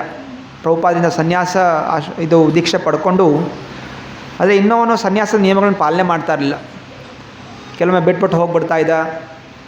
ಆದರೆ ಅವನು ಬಂದು ಪ್ರಭುಪಾದ ಪ್ರತಿನಿತ್ಯ ಪೀಡಿಸ್ತಾ ಇದ್ದ, ನನಗೂ ಕೂಡ ದೀಕ್ಷಾ ಗುರು ಆಗುವಂಥ ನನಗೆ ಆಶೀರ್ವಾದ ಮಾಡಿ ಅಂತ, ನನಗೆ ಆ ಯೋಗ್ಯತೆ ಕೊಡಿ ಅಂತ, ಸ್ಥಾನ ಕೊಡಿ ಅಂತ. ಸೊ ಏನೋ ಕೆಲವೊಮ್ಮೆ ಆಗುತ್ತೆ, ಜನರು ಕೃಷ್ಣ ಭಕ್ತಿಗೆ ಅಂತ ಮೊದಲು ನಮ್ಮರ ಭಾವನೆಯಿಂದ ಬರ್ತಾರೆ. ದಿನಗಳು ಹೋಗ್ತಾ ಇದ್ದಾಗೆ, ಈಗ ನಾನು ದೊಡ್ಡ ಭಕ್ತನಾಗ್ಬಿಟ್ಟಿದ್ದೀನಿ, ನನಗೆ ಪೋಸ್ಟ್ ಕೊಡಿ, ನಾನು ನನಗೆ ಒಂದು ಗುಂಪಿಗೆ ನನ್ನನ್ನು ಲೀಡರ್ ಮಾಡಿ, ನನಗೆ ಮ್ಯಾನೇಜರ್ ಮಾಡಿ, ನನಗೆ ಪ್ರೆಸಿಡೆಂಟ್ ಮಾಡಿ, ನನಗೆ ಸನ್ಯಾಸ ಇದು ಕೊಡಿ, ದೀಕ್ಷೆ ಕೊಡುವಂಥ ಸ್ಥಾನ ಕೊಡಿ, ಹೀಗೆ ಕೇಳ್ತಾಯಿದ್ರು. ಪ್ರಭುವರು ಗೊತ್ತಿತ್ತು ಈ ವ್ಯಕ್ತಿ ಅವನು ಸರಿಯಾಗಿ ನಿಯಮಗಳನ್ನು ಪಾಲನೆ ಮಾಡ್ತಾ ಇಲ್ಲ. ಅದಕ್ಕೆ ಒಂದು ಕಥೆ ಹೇಳ್ತಾರೆ. ಒಂದಾನ ಸಮಯದಲ್ಲಿ ಒಬ್ಬ ಯೋಗಿ ಇದ್ದ. ಸೊ ಆ ಯೋಗಿ ಏನು ಮಾಡ್ತಾ ಇದ್ದ, ಅವನು ರಾತ್ರಿಯೆಲ್ಲ ನೀರೊಳಗಡೆ, ಅವನು ಆ ಚಳಿಯಲ್ಲೂ ಕೂಡ ಅದರೊಳಗಡೆ ನಿಂತಾ ಇದ್ದ. ಏನು ಮಾಡಿದ್ರು ಕೂಡ ಆ ಚಳಿಯಲ್ಲೂ ಕೂಡ ತಡ್ಕೊಳ್ಳೋಂಥ ಶಕ್ತಿ ಆ ಯೋಗಿ ಬೆಳೆಸ್ಕೊಂಡಿದ್ದ. ಹೀಗೆ ಎಲ್ಲ ಕಡೆ ಅದು ಏನೋ ಪ್ರಚಾರ ಆಗುತ್ತೆ, ಈ ಥರ ಒಬ್ಬ ಯೋಗಿ ಇದ್ದಾನೆ, ಅವನು ತುಂಬ ಶಕ್ತಿ ಇದೆ, ತುಂಬ ಪವಾಡ ಇರೋಂಥ ಶಕ್ತಿ, ನೀರಲ್ಲೇ ರಾತ್ರಿಯೆಲ್ಲ ಅವನು ನದಿಯಲ್ಲೇ ಅವನು ನಿಂತ್ಕೊಂಡಿರ್ತಾನೆ ಅಂತ. ಮತ್ತು ಅಲ್ಲಿ ಊರಿನ ಒಬ್ಬ ಶ್ರೀಮಂತ ವ್ಯಕ್ತಿ ಅವನಿಗೆ ಸುದ್ದಿ ಕೇಳುತ್ತೆ, ಈ ಥರ ಒಬ್ಬ ಯೋಗಿ ನಮ್ಮ ಊರಿಗೆ ಬಂದಿದ್ದಾರೆ, ಅವನು ರಾತ್ರಿಯೆಲ್ಲ ನೀರಲ್ಲೇ ಇರ್ತಾನೆ ಅಂತ. ಆಯಿತು, ಅವನು ಹೇಳ್ತಾನೆ ನಿಜವಾಗಿ, ಯಾಕಂದರೆ ಮೋಸ ಮಾಡುವಂಥ ಜನ ಸುಮಾರು ಜನ ಇರ್ತಾರೆ, ನಿಜವಾಗ ಅವನು ಯೋಗಿ ಆಗಿದ್ದರೆ ಆ ರೀತಿ ನಿಂತ್ಕೊಂಡ್ರೆ ನಾನು ಅವನಿಗೆ ಎಷ್ಟೋ ಚಿನ್ನ ನಾಣ್ಯಗಳು ನಾನು ಕೊಡ್ತೀನಿ ಅಂತ ಹೇಳಿ ಘೋಷಣೆ ಮಾಡ್ತಾನೆ. ಸರಿ ಅಂತ ಹೇಳಿ ಆ ಯೋಗಿ ಕೂಡ ಹಾಗೆ ರಾತ್ರಿಯೆಲ್ಲ ಆ ನದಿ ನೀರಲ್ಲಿ ನಿಂತಿರ್ತಾನೆ. ಮತ್ತು ಈ ಶ್ರೀಮಂತನ ಸೇವಕ ಹೋಗಿ ಹೇಳ್ತಾನೆ, ಈ ವ್ಯಕ್ತಿ ಈ ಥರ ನದಿಯಲ್ಲಿ ನಿಂತಿದ್ದಾನೆ, ನೋಡಿ ಬೆಳಗ್ಗೆ ಆಯಿತು ಅಂತ. ಸೊ ಬೆಳಗ್ಗೆ ಆ ಶ್ರೀಮಂತ ವ್ಯಕ್ತಿ ಹೋಗಿ ನೋಡ್ತಾನೆ, ಅಲ್ಲೆಲ್ಲೋ ದೂರದಲ್ಲಿ ಎಷ್ಟೋ ನದಿಯಲ್ಲಿರುತ್ತೆ, ಎಲ್ಲ ಕತ್ಲೆ ಇರುತ್ತೆ, ಎಲ್ಲೋ ದೂರದಲ್ಲಿ ಒಂದು ಸಣ್ಣ ದೀಪ ಬೆಳಗ್ತಾ ಇರುತ್ತೆ. ಆಗ ಈ ಶ್ರೀಮಂತ ಹೇಳ್ತಾನೆ, ಈ ಯೋಗಿ ಮೋಸ ಮಾಡಿದ್ದಾನೆ, ಆ ದೀಪದಿಂದ ಅವನು ಏನೋ ಶಾಖೆ ತಗೊಂಡು ಇವನಲ್ಲಿ ಕೂತಿದ್ದಾನೆ, ಇದು ಸರಿಯಲ್ಲ ಅಂತ ಹೇಳಿ, ಇಲ್ಲ ನಾನು ಚಿನ್ನದ ನಾಣ್ಯ ಕೊಡೋದಿಲ್ಲ ಅಂತ ಹೇಳ್ತಾನೆ. ಮತ್ತು ಈ ಶ್ರೀಮಂತನ ಸೇವಕ ಒಬ್ಬ ಕೆಲಸದವನು ಇರ್ತಾನೆ, ಅಲ್ಲಿ ಅವ್ನಿಗೆ ಬೇಜಾರಾಗ್ಬಿಡುತ್ತೆ, ಇದು ಸರಿಯಲ್ಲ, ಪಾಪ ಯೋಗಿ ಅವನು ದುಡ್ಡು ಕೊಡ್ತಾರೆ ಅಂತ ಹೇಳಿ ನದಿಯಲ್ಲಿ ನಿಂತಿದ್ದು ಎಲ್ಲೋ ದೂರದಲ್ಲಿದ್ದಂಥ ಬೆಳಕಿನಿಂದ ನಿಜವಾಗ್ಲೂ ಶಾಖೆ ಕೊಡಿ, ಇದು ಮೈಗೆ ಬಿಸಿ ಸಿಗೋಕ್ಕೆ ಸಾಧ್ಯನಾ, ನಮ್ಮ ಯಜಮಾನ ಸರಿ ಇಲ್ಲ, ನಾನು ಅದು ಸರಿ ಮಾಡಬೇಕು ಅಂಥೇಳಿ ವಾಪಸ್ ಬರ್ತಾರೆ. ಆಯ್ತು, ಏನು ಹೇಳೋದಿಲ್ಲ ಅವನು. ಮತ್ತು ಯಜಮಾನ ವಾಪಸ್ ಬಂದಮೇಲೆ ಆಯಿತು, ಬೇಗ ತಿಂಡಿ ಮಾಡು, ಟೈಮ್ ಆಯಿತು ಅಂತ ಹೇಳ್ತಾನೆ. ಆಯಿತು ಅಂತ ಹೇಳಿ ಕೆಲಸದವನು ಅಡುಗೆ ಮಾಡೋಕ್ಕೆ ಶುರು ಮಾಡ್ತಾನೆ. 1 ತಾಸು ಆಗುತ್ತೆ, 2 ತಾಸು ಆಗುತ್ತೆ. ಯಜಮಾನ ಕೇಳ್ತಾನೆ, ತಿಂಡಿ ರೆಡಿ ಆಯಿತಾ? ಇಲ್ಲ ಇನ್ನೂ ರೆಡಿ ಆಗ್ತಾ ಇದೆ ಅಂತ. ಮತ್ತು 3 ತಾಸು ಆಗುತ್ತೆ, ತಿಂಡಿ ಇಲ್ಲ ಇನ್ನೂ ರೆಡಿ ಆಗ್ತಾ ಇದೆ ಅಂತ. ಇವನೇನು ಇಷ್ಟೊತ್ತು ಪ್ರತಿ ದಿವಸ ಬೇಗ ಮಾಡ್ತಾ ಇತ್ತು, 3 ತಾಸು ಆದರೂ ಕೂಡ ಅಡುಗೆ ಮಾಡಿಲ್ಲಲ್ಲ. ಬಂದು ಅಡುಗೆ ಮನೆಗೆ ನೋಡ್ತಾನೆ, ಅಡುಗೆ ಮನೆಯಲ್ಲಿ ಅವನು ಕೆಳಗಡೆ ಒಲೆ ಹಚ್ಚಿರ್ತಾನೆ, ಪಾತ್ರೆನ ಮೇಲೆ ಅಟ್ಟದ ಮೇಲೆ ಅವನು ನೇತು ಹಾಕಿರ್ತಾನೆ. ನಾನು ಹೇಳ್ತಾನೆ, ಏನಿದು ಹಿಂಗೆಲ್ಲ ವಿಚಿತ್ರವಾಗಿ ನೇತ ಮಾಡ್ತಾ ಇದೆಯಾ ಅಂತ. ಇಲ್ಲ ಸ್ವಾಮಿ, ನೀವೇ ಹೇಳಿದ್ರಲ್ಲ ಬೆಳಗ್ಗೆ ಆ ಯೋಗಿನ ಭೇಟಿಯಾಗಕ್ಕೆ ಹೋಗಿದ್ವಿ, ಆ ಯೋಗಿ ಇಲ್ಲಿ ನೀರಲ್ಲಿ ನಿಂತಿದ್ದ, ಅಲ್ಲೆಲ್ಲೋ ದೀಪ ಇತ್ತು, ಆ ದೀಪದಿಂದ ಅವನು ಶಾಖೆ ತಗೊಂಡು ಅವನು ಬಿಸಿಯಾಗಿದ್ದಾನೆ ಅಂತ ಹೇಳ್ತಾ ಇದ್ದಲ್ಲ, ನಾನು ಹಾಗೆ ಅಲ್ಲಿ ನೇತು ಹಾಕಿದ್ದು, ಅಷ್ಟು ದೂರದಿಂದ ಅವನು ಶಾಖೆ ಸಿಗಬೇಕಾದ್ರೆ ಸ್ಟವ್ ಇಲ್ಲೇ ಕೆಳಗಿದೆ, ಮೇಲೆ ಒಲೆ ಇಟ್ಟಿದೆ, ಏನೋ ಪಾತ್ರೆ ಇಟ್ಟಿದ್ದೀನಿ, ಯಾಕೆ ಬಿಸಿ ಆಗೋಕ್ಕೆ ಸಾಧ್ಯ ಇಲ್ಲ ಅಂತ ಇವನು ಕೇಳ್ತಾನೆ. ಆಗ ಆ ವ್ಯಕ್ತಿಗೆ ತಾನು ಮಾಡಿದ ತಪ್ಪು ಅವನಿಗೆ ಅರಿವಿಕೆಗೆ ಬರುತ್ತೆ. ಮತ್ತು ಅವನು ಹೋಗಿ ಆ ಯೋಗಿಗೆ ಏನು ಹಣ ಕೊಡ್ತೀನಿ ಅನ್ನೋದು ಅದನ್ನು ಕೊಡ್ತಾನೆ. ಸೊ ಹೀಗೆ ನಮಗೆ ಸರಿಯಾದಂತಹ ಫಲ ಸಿಗಬೇಕು ಅಂತ ಹೇಳಿದ್ರೆ ಸರಿಯಾಗಿ ನಾವು ಕೆಲಸಗಳನ್ನು ಮಾಡಬೇಕು. ಈಗ ಅವನ ಶಿಷ್ಯ ತನಗೆ ದೀಕ್ಷಾ ಕೊಡಬೇಕು, ದೀಕ್ಷಾ ಕೊಡುವಂಥ ಯೋಗ್ಯತೆ ಕೊಡಿ ಅಂತ ಹೇಳ್ತಾರೆ. ಅದೇ ದೀಕ್ಷೆ ಕೊಡುವಂಥ ಯೋಗ್ಯತೆ ಒಬ್ಬ ಸನ್ಯಾಸಿ ಆಗಬೇಕು ಅಂತ ಹೇಳಿದ್ರೆ ಪ್ರತಿನಿತ್ಯ ಅವನು ಸಾಧನೆ ಮಾಡಬೇಕು, ಹರೇ ಕೃಷ್ಣ ಮಂತ್ರ ಜಪಿಸಬೇಕು, 4 ನಿಯಮಗಳು ಪಾಲನೆ ಮಾಡಬೇಕು. ಹೀಗೆಲ್ಲ ಮಾಡಿದ್ರೆ ಒಬ್ಬ ದೀಕ್ಷೆ ಕೊಡುವಂಥ ಗುರು ಆಗಲಿಕ್ಕೆ ಯೋಗ್ಯತೆ ಇದೆ. ಏನೂ ಮಾಡದೆ ನಾನು ದೀಕ್ಷೆ ಕೊಡಬೇಕು ಅಂತ ಹೇಳಿದ್ರೆ ಆಗೋದಿಲ್ಲ. ಹೇಗೆ ಇಲ್ಲಿ ಒಲೆ ಇತ್ತು, ತರಕಾರಿ ಇತ್ತು, ಪಾತ್ರೆ ಇತ್ತು, ಅದೇ ಅಡುಗೆ ಆಗ್ತಾಯಿಲ್ಲ. ಯಾಕೆ ಆಗ್ತಾಯಿಲ್ಲ? ಯಾಕಂದರೆ ಅದು ಎಲ್ಲೋ ಇದೆ, ಇದು ಎಲ್ಲೋ ಇದೆ. ಸೊ ಹಾಗೆಯೇ ನಾವು ಕೂಡ ದಿನನಿತ್ಯ ಯಾರೋ ಜಪ ಮಾಡ್ತಾ ಇದ್ದಾರೆ, ನನಗೇನು ಜಪ ಮಾಡೋ ಅವಶ್ಯಕತೆ ಇಲ್ಲ, ಜಪ ಮಾಡೋ ಜನರ ಸಂಘದಲ್ಲಿದ್ದೀನಿ, ನಾನು ಇವಾಗ ಇಷ್ಟು ವರ್ಷಗಳು ಕೃಷ್ಣ ಭಕ್ತಿ ಮಾಡಿದ್ದೀನಿ, ಇನ್ನು ಮುಂದೆ ನಾನು ನಿಯಮಗಳು ಪಾಲನೆ ಮಾಡೋ ಅವಶ್ಯಕತೆ ಇಲ್ಲ ಅಂತೆಲ್ಲ ಹೇಳಿದ್ರೆ ನಾವು ಕೂಡ ಮೋಸ ಹೋಗ್ತೀವಿ. ಅದರಿಂದ ನಾವು ಸರಿಯಾದ ಕೆಲಸಗಳನ್ನು ಸರಿಯಾಗಿ ಮಾಡಬೇಕು. ಸೊ ಆಗ ಮಾತ್ರ ನಮಗೆ ಹೃದಯ ಶುದ್ಧೀಕರಣ ಆಗುತ್ತೆ, ಆಗ ನಮಗೆ ಕೃಷ್ಣ ಪ್ರಾಪ್ತಿ ಆಗ್ತಾನೆ. ಹರೇ ಕೃಷ್ಣ. ಶ್ರೀ ಪ್ರಭುಪಾದ ಲೀಲಾಮೃತ ಹಾಕಿ ಪ್ರಶ್ನೆಗಳಿದೆಯಾ ಇದರಲ್ಲಿ?